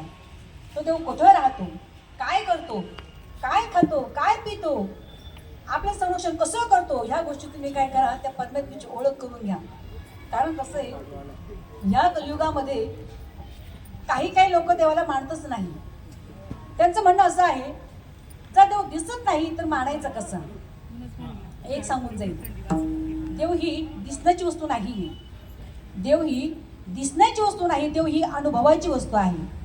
मला सांगा थंडीचे दिवस चालू आहे, आपण जेव्हा सकाळी उठतो उठल्यानंतर कानामध्ये टोपी घालतो, अंगामध्ये स्वेटर घालतो. एखाद्याने विचारलं काय रे बाबा काय तो अंगामध्ये स्वेटर घातलं कानामध्ये टोपी घातली, आपण सहज म्हणतो मला थंडी वाजते. मला सांगा तुम्ही थंडी बघितली का, किती किलो आहे, किती लांबीची किती रुंदीची, काळी आहे का गोरी आहे का बघितलं का नाही. थंडी जशी आपण सांगू शकत नाही पण अनुभवू शकतो तसा देव सुद्धा काय आहे अनुभवाची वस्तू आहे. एखादं गुलाबाचं फुल हातामध्ये घ्या, एखादं गुलाबाचं फुल हातामध्ये घेतलं की आपण म्हणतो या गुलाबाला सुगंध आहे, म्हणतो की नाही किती छान गुलाब आहे, या गुलाबातून सुगंध सुद्धा किती सुंदर आहे. मला सांगा, सुगंध तुम्हाला दिसला का? दिसला का? दिसत नाही, पण अनुभवून आपण त्या सुगंधाचं काय करू शकतो, वर्णन करू शकतो. तसं देव हा अनुभवायची वस्तू आहे. देव हा आपला चर्मचक्षु अगोचर आहे. एक सांगून जाईल, साधू संत महात्म्यांनी आपल्या डोळ्याने देव बघितला, कारण त्याची भक्ती तशी होती. त्याची भक्ती, एकनिष्ठता देवाबद्दलची तशी होती, म्हणून त्याला देव मिळाला. अहो, आपली भक्ती कशी असते एक सांगून जाऊ. आपली भक्ती म्हणजे जेव्हा जीवनामध्ये दुःख आलं, जीवनात दुःख आलं की हरे हरे कृष्ण कृष्ण राम राम राम राम करायचं. देवा, तुझ्याशिवाय या जगामध्ये माझं कोणीच नाही. कुठपर्यंत? जोपर्यंत जीवनामध्ये दुःख आहे ना, तोपर्यंत.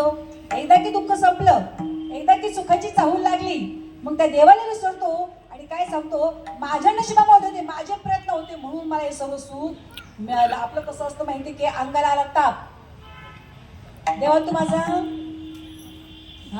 अंगाला आला ताप, देवा तू माझा बाप. एकदा की अंगाचा ताप गेला, पुढं देवाचा ही बाप व्हायची वृत्ती आपली असते, म्हणून आपल्याला देव मिळू शकत नाही, म्हणून आपल्याला देव दिसत नाही. मग असा देव काय करतो? असा देव आपल्याला हलवतो, चालवतो, बोलवतो. चाले शरीर, चाले शरीर, कोणाची आसते, कोणाची आसते.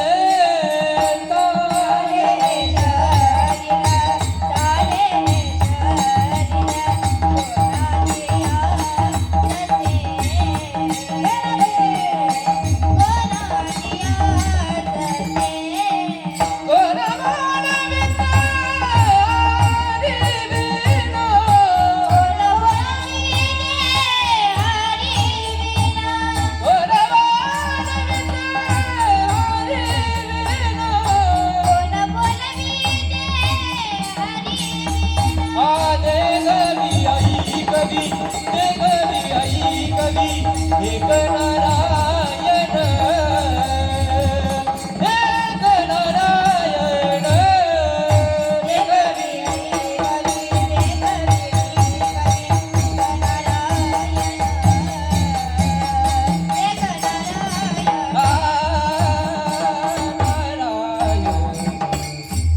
आपल्याला हलवतो, चालवतो, बोलवतो. ही सत्ता कुणाच्या हातामध्ये आहे? त्या परमेश्वराच्या हातामध्ये आहे.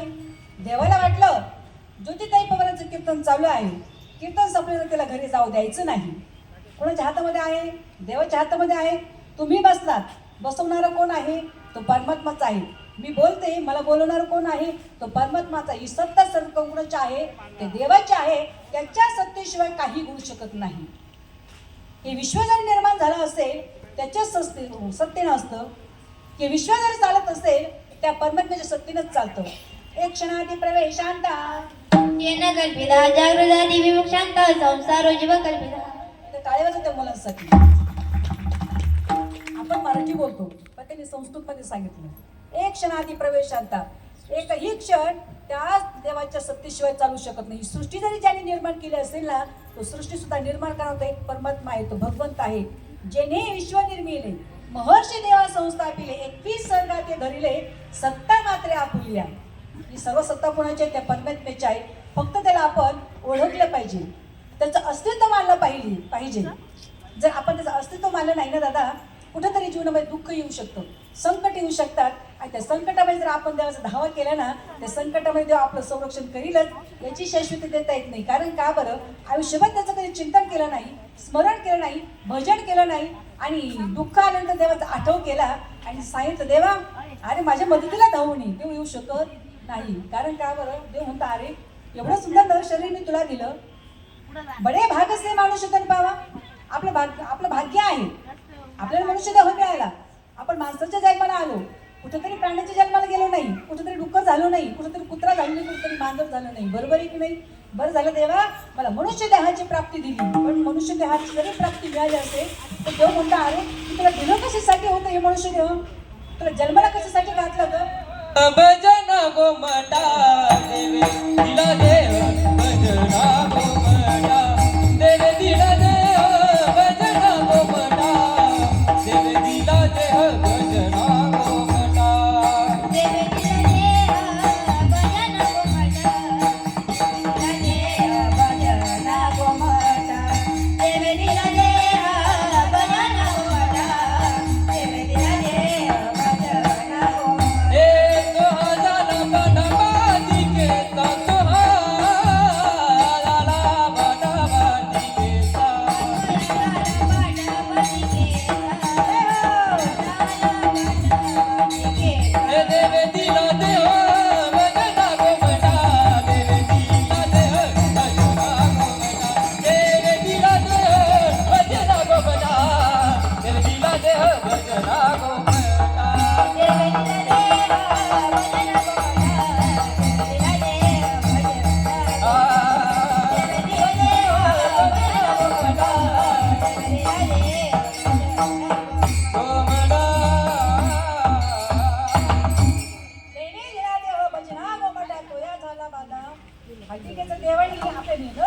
आपला काय पडला, विसर पडला. काम, क्रोध, मन, मत्सर, अहंकार, लोभ ह्या गोष्टीमध्ये आपण पडल्यामुळं देवाचा ना आपला काय झाला, वियोग झाला. असलेलाही देव आपल्यापासून काय झाला, लांब झाला. म्हणून सांगून जाईल, जीवन जगत असताना जीवनामध्ये मनामध्ये लोभ येऊ देऊ नका. कितीही जरी मिळालं आणि जर लोभ जर जवळ असला ना, लोभाने सुद्धा देवाची प्राप्ती होऊ शकत नाही. काय झालं, एक दिवस स्वर्गामध्ये ऐरावत नावाचा हत्ती त्यांनी मृत्यूलोकामध्ये बघितलं. खाली बघितलं, सुंदर असं हिरवगार वातावरण होतं, सुंदर असं हिरवगार ऊस होता. त्यावेळेस त्या हत्तीने विचार केला आणि इंद्रदेवाला म्हटलं, इंद्रदेवा, मृत्यूलोकामध्ये किती सुंदर वातावरण म्हणे, किती सुंदर वातावरण, किती छान लोक राहतात, हसून ठेवून राहतात, किती सुंदर पिकं आहेत, एवढं सुंदर पिकं, एवढं सुंदर वातावरण देवा, मला एक दिवस मृत्यूलोकामध्ये जायचं. त्यावेळेस देवानी म्हणावं, अरे तो एक दिवस वाटतो, मला तर असं वाटतं अख्खं आयुष्य मृत्यूलोकामध्ये घालावं, असं अख्खं आयुष्य त्या मृत्यूलोकाच्या लोकांमध्ये घालावं, साधू संतांमध्ये घालावं. स्वर्गीची आम्हाला इच्छिता ते देव. मृत्युलोकी बाबा जन्म आबा, मृत्युलोकी बाबा जन्म आबा, मृत्युलोकी व्हावा जन्म, मृत्युलोकी व्हावा जन्म. ओ स्वर्गाच्या आम्हाला इच्छितो की देव, स्वर्गाच्या आम्हाला इच्छितो की देव, मृत्युलोकी बाबा जन्म आबा,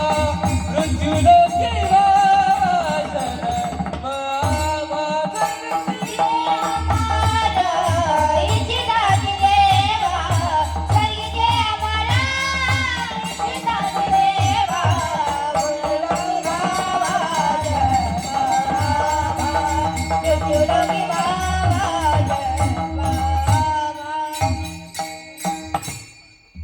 स्वर्गीची आम्हाला इच्छिता ती देवा आणि मृत्यूलोकी व्हावा जन्म आम्हा. अरे ऐरावत नावाच्या हत्तीने मला, अरे हत्ती तुला एका दिवस जायची मागणी करतो, आम्हाला तर वाटतं अख्खं आयुष्य त्या मृत्यूलोकामध्ये जावं, तर साधू संतांची सेवा करावा. कारण जे सुख मृत्यूलोकामध्ये आहे ना ते स्वर्गात सुद्धा नाही. म्हणून तो स्वर्गातले देव सुद्धा मृत्यूलोकामध्ये जन्म घेण्याची इच्छा करत असतात. तो हत्तीनं म्हणावं, देवा मला परवानगी द्या, आम्हाला एक दिवस खाली जायचं. सांगितलं, तुला खाली जायचंय ना, जा म्हणे तू खाली. खाली आला, एका शेतामध्ये गेला. शेतामध्ये बघितलं, सुंदर प्रकारे गहू लावलेलं होतं, सुंदर प्रकारे शेजारी ऊसच होता. त्या हत्तीला वाटलं, एक काम करा, आता मृत्यूलोकामध्ये जर आलोच आहोत ना, मग सुंदर ऊस खायला काय हरकत आहे. तो हत्ती ऊसाच्या वावरामध्ये घुसला आणि ऊस खायला लागला. ऊस मोडायचा आवाज शेजारीच कुपीमध्ये त्या ऊसावाल्याचा मालक बसलो. त्यांनी विचार केला, आपल्या शेतात कुणीतरी जनावर घुसलं. पळत पळत काठी घेऊन आला आणि त्या हत्तीला मारायला लागला. तर हत्ती बोलायला लागला, कारण स्वर्गातला हत्ती होता तो. कुठला हत्ती होता, स्वर्गातला हत्ती होता. तो बोलायला लागला, अरे बाबा म्हणे, थांब थांब थांब थांब, का म्हणे मला मारतोस. अरे म्हणे काय मारतो, काय म्हणे, कुशल माझ्या शेतामध्ये घुसला, ऊस खाऊ राहिला. अरे बाबा म्हणे, मी रोज येत नाही, मी आजच आलो. म्हणे आज तू कुठे राहतो, म्हणे मी स्वर्गात राहतो. कुठं राहतो, मी स्वर्गात राहतो, स्वर्गातून खाली आलो आणि म्हणून ऊस खातो. म्हणे स्वर्गातून आला, म्हणे कशावर खरं, म्हणे हो कशावर, म्हणे मी खोटं बोलूच शकत नाही. म्हणे कसं काय, म्हणे एक काम कर, तुला जर स्वर्गात यायचं असेल ना माझ्या बरोबर चल. कुणाला म्हटला, त्या मालकाला म्हटला, तुला खोटं वाटत असेल ना, मी तुला स्वर्गात घेऊन जातो. म्हणजे ठीक आहे, तू खोटं बोलत नाही ना, म्हणजे नाही मी तुला स्वर्गात नाही, पण मला पोटभर ऊस खाऊ दे. पोटभर ऊस खाल्ला. आता मालकाने विचारलं, चल म्हणे मला स्वर्गात घेऊन. म्हणे मग कसं जायचं, म्हणे एक काम कर, माझी जी शेपटी ना, माझ्या शेपटीला पकड, मी तुला स्वर्गात घेऊन जातो. त्या मालकाने शेपटीला पकडलं आणि तो ऐरावत नावाचा हत्ती त्या व्यक्तीला स्वर्गात घेऊन गेला. स्वर्गामध्ये गेले, तर स्वर्गाचं काय सुख बरं, एवढं स्वर्गामध्ये सुख, एवढं स्वर्गामध्ये सुख. 15 दिवस झाले, महिना झाला, इतकं आयुष्य आरामात राहिलं कुठं, स्वर्गामध्ये. पण इकडं घरच्यांची वेगळीच फजिती झाली ना. वाघाने नेलं की काय, पुढे ॲक्सिडेंट होऊन मेला की काय, कुठं पळून गेला की काय, कुठं किडनॅप झालं की काय, नको ते विचार मनामध्ये आले. अहो बिचारा मेला म्हणून सिद्ध करून टाकलं. 10वा झाला, 13वा झाला, महिने जीव घालायला सुरुवात. कुणाची, घरची वाट बघत नाही बरं का, अजिबात नाही, अजिबात घरची वाट बघत नाही. आपलं वाटतं हे माझं, हे माझं, हे माझं. सचिन दादा कुणीही कोणाचं नाही. जन हे सुखाचे दिल्या घेतल्याचे अंतकाळीचे, नाही कोणी, हे कुणी कोणाचं नसतं बाबा. कितीही धन संपदा कमा, कितीही संपत्ती कमाई तुझी ठेवून जायचं, एकट्यालाच यायचं आणि एकट्यालाच जायचंय. येणे गले ओ जाणे ही सेवकी, येणे गले ओ जाणे सेवकी, कडे हो जाणे जेवणी, येणे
खुर्च्या कमी असतील तर पुढे येऊन बसलं तरी चालेल. या काका या पुढे या, काय अडचणी या पुढे या, पुढे येऊन बसा, काही अडचणी जागा मोकळी या. विठ्ठल विठ्ठल विठ्ठल विठ्ठल विठ्ठल विठ्ठल विठ्ठल विठ्ठल विठ्ठल विठ्ठल विठ्ठल बोलून गेले एकट्याला जायचं नाही, एकट्यालाच जायचं. कितीही धन संपदा पैसा अर्थ कमला दादा इथेच ठेवून जायचं आहे. विठ्ठल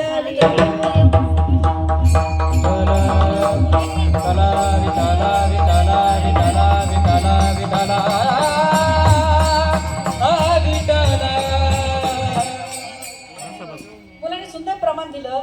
येणे कले हो जाणे शेवटी, येणे कले हो जाणे शेवटी, जोडीले धन ते हो न चाले सप्तकोटी, जोडीले धन ते न चाले सप्तकोटी. हे ते राहण्याची हो नाही कल्प कोटे, हे ते राहण्याची नाही कल्प कोटे. म्हणून आलो या सावळ्याची भेटी, आता घाला हो याच्या पायावरती. म्हणजे एकटीला जायचं एकटीला जायचंय दादा. या जगामध्ये कुणीही कुणाचं नाही, बरोबर आहे की नाही? अहो आपण म्हणतो एकदा आपला मृत्यू झाला की बघा, म्हणजे तुम्ही नाही बघायला राहणार पण दुसरे सांगतील एकदा की माझा मृत्यू झाला, 1 तास ठेवतात, 2 तास ठेवतात, बरोबर आहे? किती तास? 1 तास ठेवतील, 2 तास जास्त 3 तास ठेवतील. एकदा की पाहुणे गोळा झाले की पाहुणे काय म्हणतात, आता कव्हर लावून गाण गाण म्हणती आसी झाला भूमिभार, गाण गाण म्हणती आसी झाला भूमिभार. काळा काळा म्हणती आसी झाला भूमिभार, काळा काळा म्हणती आसी झाला भूमिभार. आज जन सुपुत्र करीती विचार, काढा काढा म्हणती याचा झाला भूमिभार. जन सुपुत्र करीती विचार, काढा काढा म्हणती याचा झाला भूमिभार.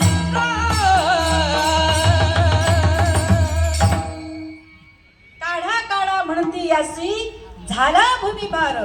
मेल्यावर 2 ते 3 तासानंतर सुद्धा आपल्याला कुणी ठेवत नाही. म्हणजे आता भूमीला काय झालं, आपला भार झाला, याला जाऊ दे. मग मला सांगा कुणीही कुणाचं नाही. जोपर्यंत आहे ना ते देवाचं नामस्मरण चिंतन भजन करता नाही. संसारातल्या गोष्टीमध्ये रममान झालं ना जीवनामध्ये दुःखच येणार आहे. म्हणजे दुःख जर टाळायचं असेल तर कुठंतरी देवाचं नामस्मरण चिंतन भजन करा. म्हणून माऊली सांगता हे साध्य आली ओळगा शारंतरू, नाही तरी संसार जाईल लया. जन्माला आलाय ना ते देवाची ओळख करून घ्या. तो देव काय करतो, आपल्याला जो देव वाचवतो ना त्याचं नामस्मरण चिंतन केलं पाहिजे. जन्माला घालणारे आई वडील आहेत, नाही असं जन्माला घालणारे आई वडील आहेत. जन्म घालणं हे त्यांचं कर्तव्य आहे.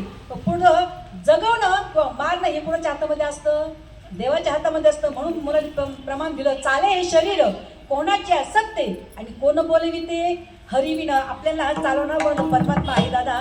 फक्त त्याचं भजन करा, त्याचं नामस्मरण चिंतन करा, भजन करा. म्हणून माऊली सांगते हे साठी आले ओळगा शारण धरू, नाही तरी संसारू जाईल लया. दुसऱ्याच्या साधा कोणाचे माय बाप कोणाचे गणगोत्र अभंगाचं चर्चा. कवनाचे माय बाप कवनाचे गणगोत, कवनाचे माय बाप कवनाचे गणगोत, कवनाचे माय बाप कवनाचे गणगोत, कवनाचे माय बाप कवनाचे गणगोत. मृग जाईल लया, मृग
तुम्ही म्हणाल आई वडिलांची सेवा करायची नाही, आई वडीलही कुणी कोणाचं असतं का?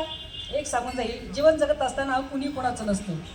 फक्त हे माझं हे माझं हे माझं हे नातं ही फक्त माया आहे. काय आहे? नाही रे नाही कुणाचं कोणी, नाही रे नाही कुणाचं कोणी. नाही कुणाचे कोणी,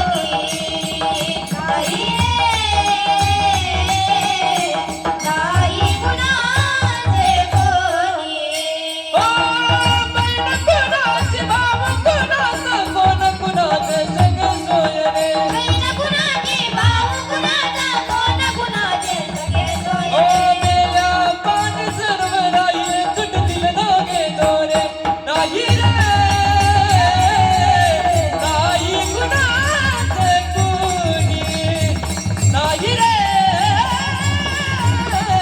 नाही कुणाचं कोणी, नाही. नाही कुणाचे नाही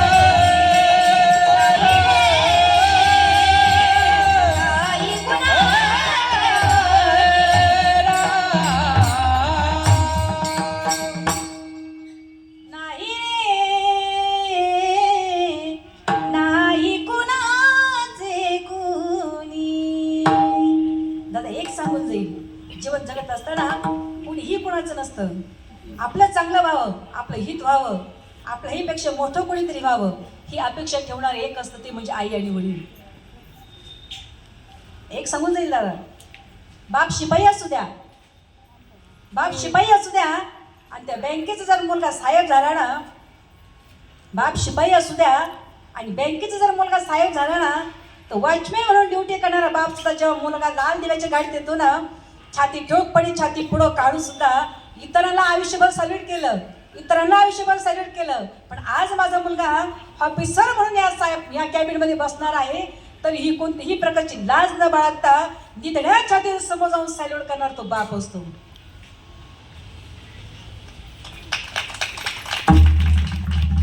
एक समज येईल दादा, एखादा शेजारचा असू द्या, भाऊ बंदकीतला असू द्या, आपल्यापेक्षा जर उच्च पदावरती गेला ना, कुठंतरी शिवीगाळ करेल, अदो बोलेल, अरे मी कोणतं वाईट कर्म केलं होतं म्हणून मी साहेब झालो नाही, माझा शेजारचा आज मोठा साहेब झाला, मोठ्या पदावरती गेला आणि आज मला त्याला सॅल्यूट मारतो, कुठंतरी निराशा व्यक्त करील. पण त्या ठिकाणी आपला बाप असू द्या, तो आनंदाने सॅल्यूट मारतो. आणि आज माझा मुलगा मोठा झाला, इंजिनियर झाला, डॉक्टर झाला, मोठा साहेब झाला, माझ्या कष्टाचं चीज झालं, जेवढे कष्ट केले त्या कष्टाचं फळ मिळालं म्हणून आनंद व्यक्त करणारा बाप असतो. म्हणून सांगून जाईल दादा, जीवन जगत असताना आपलं चांगलं व्हावं, आपलं हित व्हावं, आपलं कल्याण व्हावं. ज्यांची वृत्ती असते ते म्हणजे एक म्हणजे भगवंत, दुसरे म्हणजे संत आणि तिसरे म्हणजे आई वडील. आई वडिलांनाच वाटतं माझ्यापेक्षा माझा मोठा मुलगा माझ्यापेक्षा मोठं व्हावं, माझ्यापेक्षा सुखामध्ये राहावं. अहो कितीही काबड कष्ट करतो, राबतो, पण मुलासाठी वेळेवर अन्नाची सोय करणं तो बाप असतो. एक समजून येईल दादा, बाप ज्यावेळेस बाजारामध्ये जातो ना, ज्यावेळेस बाजारामध्ये जातो, दोन्ही हातामध्ये फुल पिशवी भरून भाजीपाला घेऊन येतो. अहो असेल असेल तेवढं खर्च पैसे बाजारामध्ये करतो. पण एक सांगून देईल दादा, जीवन जगत असताना भाजीपाला जरी आणला असेल, फळं जरी आणलं असेल, 2-2 पिशव्या भरून या हातामध्ये, किती 2-2 पिशव्या भरून भाजीपाला घेऊन येतो, फळं घेऊन येतो. पण एक सांगून जाईल दादा, पैसे स्वतःचे खर्च करतो, पण आवडीचे फळं भाज्या मुलांचे घेऊन येतो. म्हणत नाही मला ही भाजी आवडते, कधीच म्हणणार नाही. काय म्हणतो, माझ्या दादाला ही भाजी खूप आवडते बरं का, माझ्या बाईला हे फळ खूप आवडतं बरं का. विचार करून भाजीपाला घेणार सुद्धा कोण असतो, बाप असतो. म्हणून त्याला बाप म्हणतात. बाप काय असतो, बाप तलवार ढाल, बाप पेटती मशाल, बाप तलवार ढाल, बाप पेटती मशाल, बाप जागा तो ना देवा घर झोपते कुशाल. एक सांगून जाईल दादा, वाटतं घरामध्ये वयस्कर बाप झालाय, लय आरडाओरड करतो, रात्रभर खोकतो, झोप येऊ देत नाही, त्रासून ठेवलंय. पण एक सांगून जाईल ताई, राग येतो, रात्रभर झोपत नाही. पण ज्या वेळेस घराच्या बाहेर अंगणामध्ये बाज टाकून झोपेला असतो ना, आपल्या घराकडे कोणाची वाईट नजर टाकायची हिंमत होत नाही. कारण का बरं, आमच्या सचिन दादाची शूटिंग करता करता डोळ्यातून पाणी चालू आहे. कारण का त्यांच्या घरामधून दोन्हीही छत्र नाहीसे झाले. बाप रुपी नावाचा पांडुरंग गेलेला आहे आणि आई रुपी नावाची रुक्मिणी गेलेली. एक सांगू जाईल दादा, ज्याला नाही ना त्यांना विचारा. आमच्या ताई कळकळातून पाणी काढते.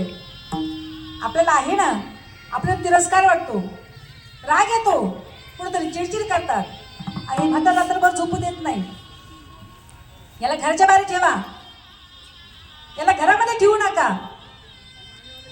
एक समोर जाईल दादा, कोपीमध्ये आयुष्य घालणारा बाप ज्यावेळेस बंगला बांधतो ना, तो विचार करत नाही बंगल्यात मी राहणार आहे, कधीच विचार करत नाही.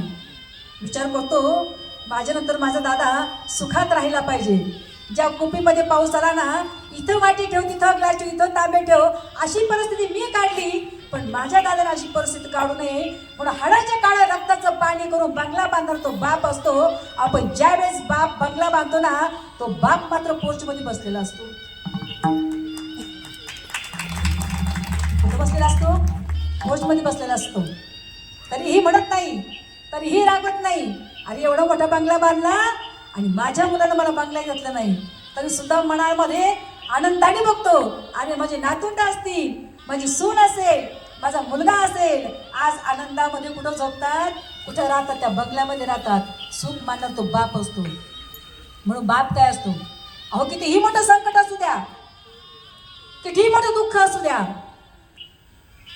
मुलाला सांगतो दादा अरे काळजी करू नको, जोपर्यंत मी आहे ना, जोपर्यंत मी आहे ना, तोपर्यंत तुला कोणत्याही प्रकारचं दुःख येऊ देणार नाही, असं म्हणणारा बाप असतो. बाप काय असतो? बाप तलवार ढाल, बाप पेटती मशाल, बाप जागा तो ना देवा, घर झोपते कुशाल, बाप पाया तो घराचा आई, कळस त्यावर, बाप पाया तो घराचा आई, कळस त्यावर, जेव्हा खाचा तो न पाया, तेव्हा कोसळते घर. बघा ना किती सुंदर कविता त्या कवितेने लिहून ठेवलंय. आज या घराची परिस्थिती तशीच झाली. बाप म्हणजे घराचा पाया होता दादा आणि आई कळस होती. पण ज्यावेळेस पाया खचला, कळस आपोआप निष्ठून गेला. म्हणून पती हा पाया असतो. पाया नेहमी झाकलेला असतो मावशी, पाया दिसत नाही. शोभिवंत इमारत किती सुंदर दिसते, अहो 5 मजली इमारत आहे, काय सुंदर इमारत आहे. पण एक सांगू जाईल दादा, इमारत ज्या पायावरती उभी आहे ना, तो पाया मात्र झाकलेला आहे, पाय कधी दिसून येत नाही. पण इमारत मात्र शोभिवंत असतं. बाप हा घराचा पाया असतो आणि आई जसा कितीही सुंदर मंदिर असू द्या, पण त्या मंदिरात जर कळस नसला ना, ते मंदिर शोभिवंत दिसत नाही. तशी आईला उपमा दिली ती म्हणजे कळसाची. आई जर नसते ना दादा, तर कळस सुद्धा काय असतो, शोभिवंत दिसत नाही. म्हणून आईला उपमा दिली कळसाची आणि बापाला उपमा दिली ती पायाची. म्हणून जीवन जगत असताना दोन्ही पात्र आवश्यक असतात. जीवन जगताना बापही तेवढाच महत्वाचा असतो आणि आईही तेवढीच महत्वाची असते. एक सांगून जाईल दादा, तरुण वयामध्ये पती जरी गेला ना, आयुष्य काढणार ती आई असते. म्हणत नाही आता तरुणपणात पती गेलाय, एवढं आयुष्य मी कसं जगायचं, दुसरं लग्न करेल, दुसरा पती करेल आणि सुखात आयुष्य जगेल, कधीच विचार करत नाही. मनामध्ये एवढा ध्यास करते, मनामध्ये एवढाच विचार करते, अरे माझं एकुलते एक लहान बाळ आहे ना, 5 वर्षाचं लहान बाळ आहे, त्याच्यासाठी जगेल, त्याच्यासाठी आयुष्य खर्च करेल, त्याचं भविष्य मी घडवणार, पण त्याला कधीही दुःखात राहू देणार नाही, विचार करणारी आई असते. आई माझी मायेचा सागर दिला तिने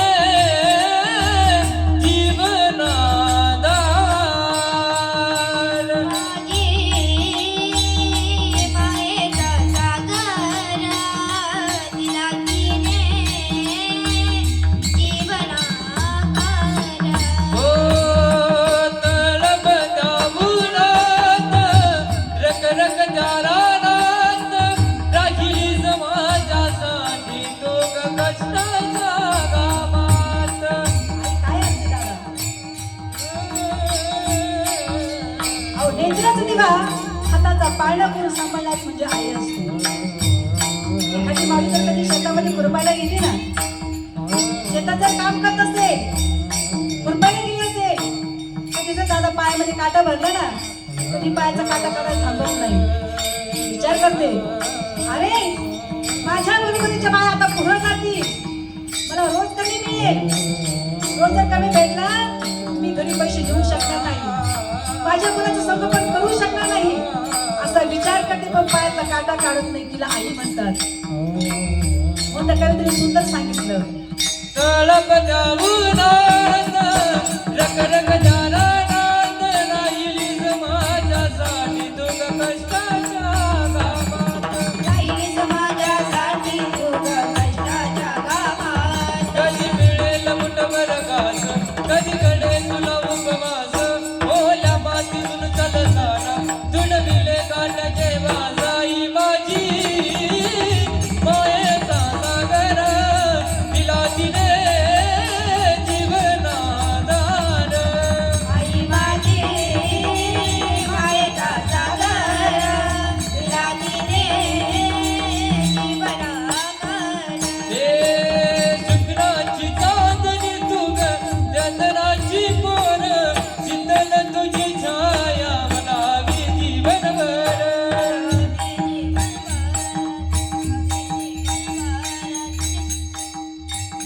एक सांगून जाईल दादा, ज्यावेळी देवापुढे बसता ना, देवाला एकच सांगा, देवा काही धन संपत्ती नको, पण जोपर्यंत आहे ना तोपर्यंत माझ्या सोबतीला माझी आई आणि माझे वडील असू द्या.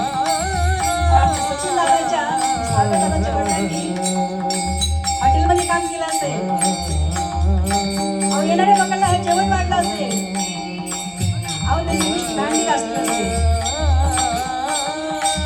आज सचिन दादा सागर दादा बंगल्यात राहताना दिसतात, अन्नाने जीवन जगतात, सर्व सुख पायाशी लावून आणतात दादा. पण त्यांच्याच मागं, त्यांच्या सुखाच्या मागं कष्ट म्हणजे ते माझ्या आई आणि वडिलांची असते. हॉटेलमध्ये काम करत असताना लोकांनी ऑर्डर सोडल्या असतील, अहो किती उशीर झाला, एक ताई पटकन दिली ना, पटकन जेवण येऊ द्या. लोकांनी ऑर्डर दिली असते, अहो पट पट पट पट भोजन वाटण्याचं काम आमच्या दादाने केलं असेल. एक सांगून देत दादा, तरी हॉटेलमध्ये काम करायचे ना, तरी कोणत्याही प्रकारची त्याला लाज वाटली नाही, कोणत्याही प्रकारचं दुःख झालं नाही. कारण काय बरं, त्यांच्या कष्टामागं त्यांचा परिवार जगत होता. त्यांच्या कष्टामागं 3 मुली, 2 मुलं, एवढा सुंदर परिवार होता, आई वडील होता. या सगळ्यांचा विचार करून जीवन जगणं ते म्हणजे आमची वाल्याबाई मावशी आणि अरुणदादा असतील. जीवन जगले ते मुलांसाठी, कष्ट केले त्या मुलांसाठी, कोणत्याही प्रकारचं लाज वाटली नाही, कोणत्याही प्रकारचे विचार केले नाही, फक्त जीवन जगले ते म्हणजे आई वडिलांसाठी. म्हणून एक सांगितलं, जीवन जगत असताना मागायचं असेल ना, देवाकडे मागा, जोपर्यंत आहे ना तोपर्यंत माझ्या सोबतीला माझ्या आई वडील राहू द्या. अभंगाच्या दुसऱ्याच्या हे शुक्राची चांदणी तुग चंद्राची पोर, शीतल तुझी छाया मला हवी जीवनभर. तो शीतल तुझी छाया हवी जीवनभर. तुझ्या शीतल छाये मध्ये उभा आयुष्य जगेन. आई देवा माशी मी ग, आई तुलाच ग मागेन. आई माझी मायेचा सागर दिला तिने जीवनाधार. आई माझी मायेचा सागर दिला तिने. वेडा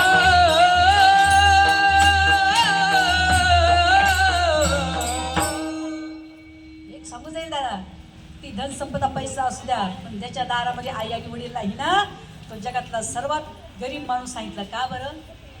कारण आमची माऊली सांगतात, बाबा ज्याच्या घरी आई वडील आहेत ना, ते घर खरं घर आहे. अहो कितीही मोठा बंगला असू द्या, आणि त्या बंगल्यापुढे जर आई वडील नसतील ना, ते घर स्मशान सांगितलं. माऊली म्हणतात, बाबा चारी धामाला जाऊ नको, चारी तीर्थाला जाऊ नको. आता पुढचा आवाज द्या.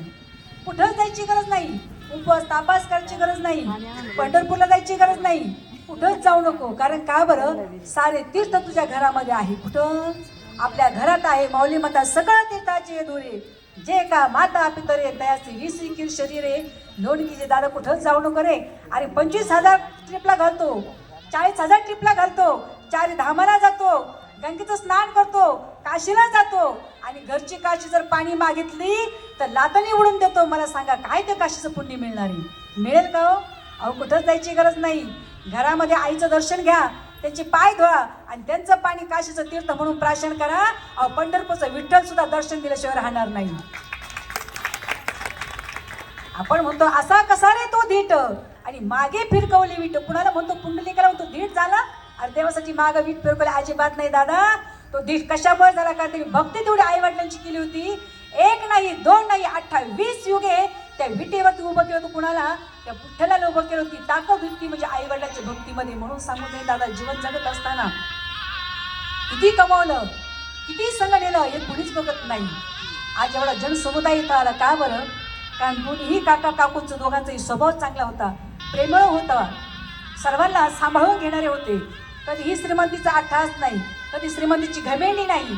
आहे त्या वातावरणामध्ये राहिले आणि आहे त्या वातावरणामध्ये जगले म्हणून तर त्यांची कीर्ती मागं राहिली. बरोबर आहे की नाही? त्यांची कीर्ती फुकट मागं राहिली का? फुकट मुलं डोळ्यातून अश्रू काढतायत ना. कारण का बरं? त्यांना दिसतंय आपल्या आई वडिलांनी तेवढे कष्ट केले म्हणून त्यांनी त्याचा सांभाळही केला. पण आमच्या मावशी ताई म्हटलं ताई अहो वय नसताना सुद्धा माझ्या आईला आणि वडिलांना जावं लागलं. एक सांगू मग कशी मी सांगून गेले. जसं गाड्याचं काटे फिरत असतात ना तसं माझं आयुष्य असतं. उपजते नासे नाचले ते पुनरपी दिसे हे घटी काय जसे परिभ्रमेगा. जसं गड्याचे काठी फिरतात तर दादा तसं माणसाचं आयुष्य असतं. जो जन्माला आला त्याला एक ना एक दिवस जावं लागतं. म्हणून माऊली साधं भाऊ जोपर्यंत आहे ना तोपर्यंत सगळं चांगलं बोला, प्रेमाने वागा, चांगलं राहा, लोकांना आनंद द्यायचं काम करा. तैसे साच आणि मवाळ मिथुले आणि रसाळ शब्द जैसे कल्लोळ अमृताचे. आपल्या शब्दांनी इतरांचं मन जिंकण्याचं काम करा. असंही बोलू नका की आपल्या बोलण्याने जवळचा माणूस लांब जाईल. दादा सर्व सगळं प्रेमाने राहा, प्रेमाने जीवन जगा. चांगलं कर्म केलं चांगल्या कर्माची फळं ही आपल्याला कशी मिळतात? चांगली मिळतात. म्हणून माऊली सांगतात हे साथी आली ओळंगा शारण धरू नाही तरी संसारू जायला या. दुसऱ्या चरण सांगतात कवनाचे माय बाप कवनाचे गणगोत्र आणि मृगजवत जाईल लया. एकदम मोठ्या प्रमाणे भजन करा. विठोबा रकुमाई आवे बाबा रकुमाई हरि रे हरि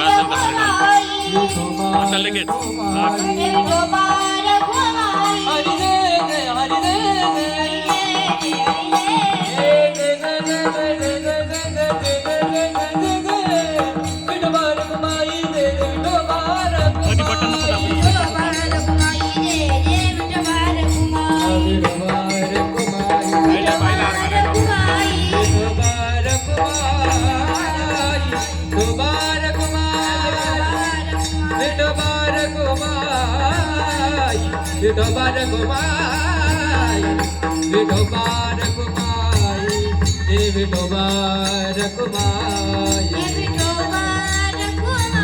हा विठोबा रकुमाई विठोबा रकुमाई विठोबा रकुमाई विठोबा रकुमाई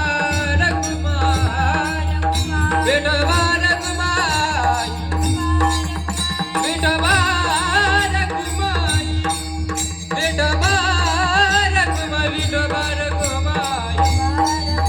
विठोबा रकुमाई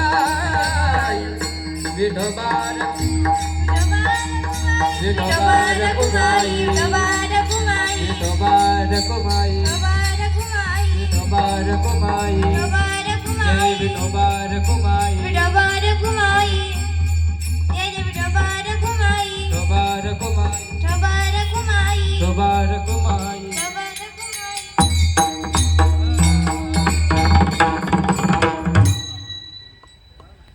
वेळ भरपूर झाला 1 वाजता आहे. तुम्ही सर्व इतकं सुंदर अंतःकरणापासून कीर्तन ऐकलं म्हणून तुम्हाला हे एकदा धन्यवाद देऊन जाईल. सत्य साधत बाबा जीवन जगत असताना चांगलं कर्म करा, चांगलं वागा. जर नाही ना चांगले वागले, नाही कर्म चांगलं केलं तर आमचा काही तोटा नाही. काय म्हणतात? आमचा काय तोटा नाही. जे काय होईल ते तुमचीच नुकसान हे जरी नाही गाल तरी तुझं नाही येईल. हे जरी नाही गाल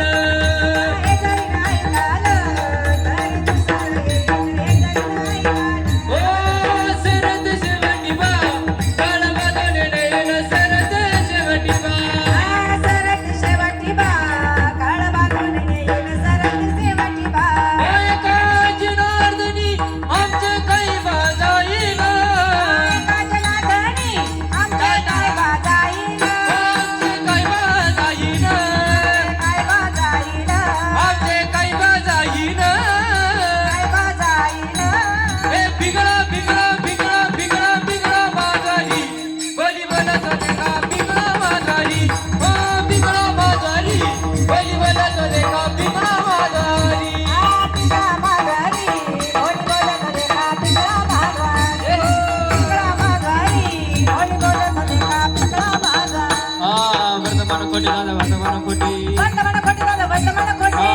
खोटे तुमचे वर्तमान खोटे वर्तमान खोटे तुमचे वर्तमान खोटे लटिकेने बोलू आम्ही वर्तमान खोटे लटिकेने बोला आम्ही वर्तमान खोटे लटिकेने बोलू आम्ही वर्तमान खोटे लटिकेने बोला आम्ही वर्तमान खोटे भिका गे बाई भिका गे बाई भिका गे पिंगा ग बाई पिंगा ग बाई पिंगा भिका गे बाई भिका गे बाई भिका गे पिंगा ग बाई पिंगा ग बाई पिंगा अवगा अवगा अवगा दागड दिगागे अवगा दागड दिगागे अवगा दागड दिगागे अवगा दागड दिगागे धांगड दिगागे अवगा धांगड दिगागे अवगा धांगड दिगागे अवगा धांगड दिगागे हम वाग्या सोम वाग्या काय वाग्या सोम वाग्या प्रेम नगरावारी सावध होनी भजनी लागा देव करा कैवारी जय हो देवारी मलरीची वारी मल्हारीची वारी वारी मलरीची वारी मल्हारीची वारी मलरची वारी मदारीची वारी वारी मलरची वारी मदारीची वारी हे तरी नाही काल तरी दुसरा येईना हे तरी नाही काल हे नाही काल घरी दुसरा येईल हे तरी नाही काल ओ जर देश वडिवा कळवदून नेईल जर देश वडिवा सरद शेवटी बाग आळ बांधून नेल सरद शेवटी बाग ओय काजरार्धनी आमचे काही बाराईना काय काजराधनी आमचे काय बाजाईन हे आमचे काही बाराईना काय बाजाईन आमचे काही बाराईना काय बाजाईन बिगडा बिगडा बिगडा बिगडा बिगडा मागाडी हे राधे बनत देगा बिगडा मागाडी ओ बिगडा मागाडी बली बनत देगा बिगडा मागाडी पिंगा माघारी बोल बोलत देगा पिंगा माघारी पिंगा माघारी बोल बोलत देगा पिंगा माघारी a door Bir door door door door ऐका ऐका ऐका ऐका ऐका बिगडा बिगडा बिगडा बिगडा बिगडा मागाडी बली बनत देगा बिगडा मागाडी ओ बिगडा मागाडी बली बनत देगा बिगडा मागाडी ओ बिगडा मागाडी बली बनत देगा बिगडा मागाडी बिगडा मागाडी बली बनत देगा बिगडा मागाडी जाता एकच सांगून जाईल देवा धर्माची सेवा करा आपल्या धर्माचं रक्षण करा आई वडिलांची सेवा करा साधू संतांची सेवा करा एवढं सांगून जाईल झालेली की तुम्ही पुष्प तुमच्यासारखं वयोव दत्त पौर सर्वांच्या हिच्याने समर्पित करून आज या ठिकाणी कैलास श्री वाल्याबाई अरुण काळे मावशीनं जाऊन 1 वर्ष पूर्ण होत आहे देवाकडे एकच विनंती करायची की आमच्या मावशींना सायुजता समीपता सोलोकता नावाची मुक्ती प्रदान हो अशी देवाकडे विनंती करायची आणि आमच्या सचितदादा असतील सागरदादा असतील सविताताई असतील संगीताताई असतील आरतीताई असतील सीमाताई असतील या सर्वांनी मिळून सुंदर असा हा त्यांच्या पिंडदानाचा घाट घातला म्हणून सर्वांनी त्यांच्या इथं जोरदार टाळी वाजवली ज्ञानेश्वर धनराज माऊली तुम्हारा ज्ञानेश्वर माऊली धनराज माऊली माय ज्ञानेश्वर माऊली धनराज माऊली माऊली ज्ञानेश्वर माऊली धनराज माऊली ज्ञानेश्वर ज्ञानेश्वर ज्ञानेश्वर माऊली धनराज माऊली माऊली धनराज माऊली ज्ञानेश्वर माऊली धनराज माऊली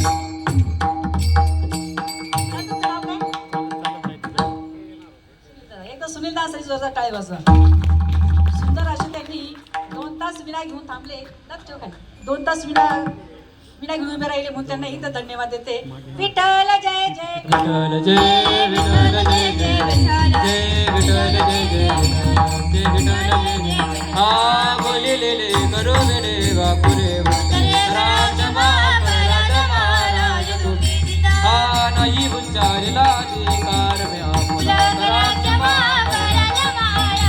हा मने नाने करा राका बाया पैकी करा राजमा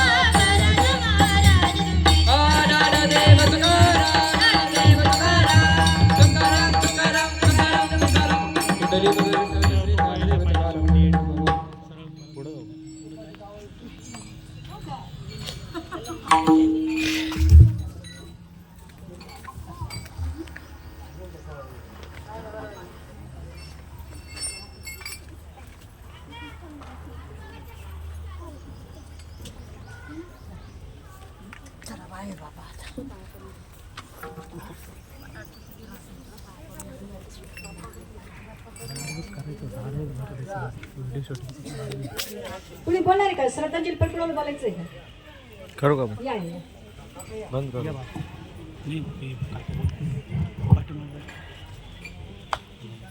आई वडिलांचे फोटो घ्यायचे होते एंड करताना बरं कसं उपस्थित शोकाकुल माता भगिनी मान्यवर, आज आपल्या रोहिणीनगरमधल्या रहिवासी कैलासवासी वाल्याबाई अरुणराव काळे यांना जाऊन आज 1 वर्ष पूर्ण झालं. ते गेल्याने त्यांच्या परिवारावर जो दुःखाचा डोंगर कोसळला, ते दुःख पेलण्याची शक्ती परमेश्वराने त्यांना द्यावी. वाल्याबाई या वसाहतीमधील अत्यंत एक गृहिणी होत्या. त्यांच्या मागं 2 मुलं 3 मुली सून. त्यांना आयुष्य देवाने कमी केलं. त्यांना नातवांचे परिवारामध्ये सुख पाहायचं होतं, ते देवाने हिरवून नेलं. ते गेल्याने दुःख तर झालं. माझ्या सूर्यवंशी परिवारातर्फे नवदुर्गा गणपतीच्या मंडळाच्या वतीने, रोहिणीनगरच्या वतीने मी त्यांना भावपूर्ण समर्पित करतो. त्यांचं जीवन आणि इतिहास चिरशांती लाभो. परमेश्वराने त्यांच्या स्वभावामुळे चिरशांती दिली, योग्य मोक्षही मिळाला. इथेच थांबतो. रामकृष्ण. अजून कोणाला बोलायचं?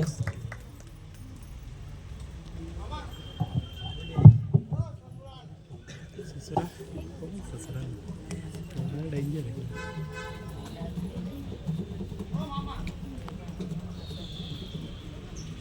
कोण बोलणार आहे नाही आहे कोणी नाही यार, नाही कोणी नाही बोलणार आहे ते आहे ना.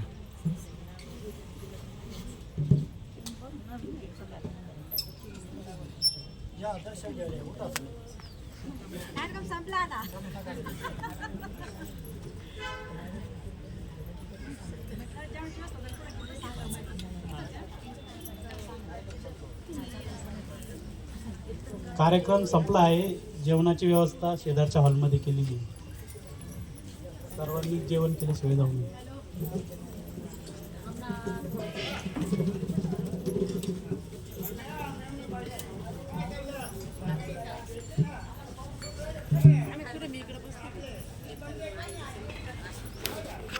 सचिन काका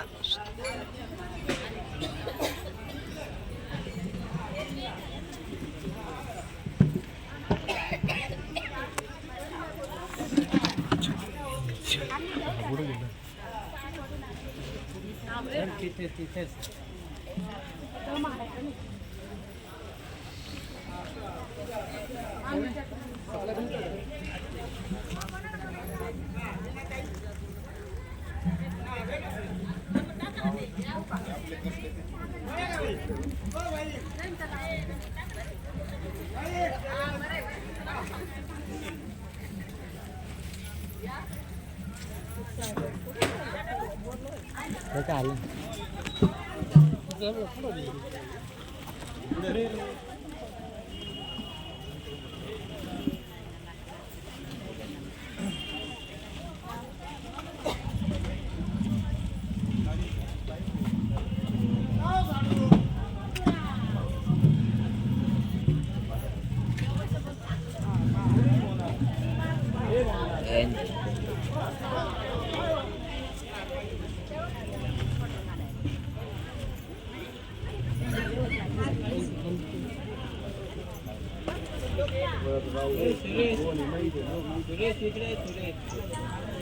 साक्षी हा हा ठीक.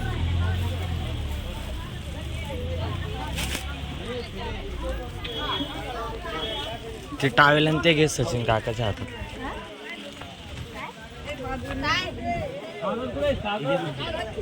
द्या काढून मामाला देऊ.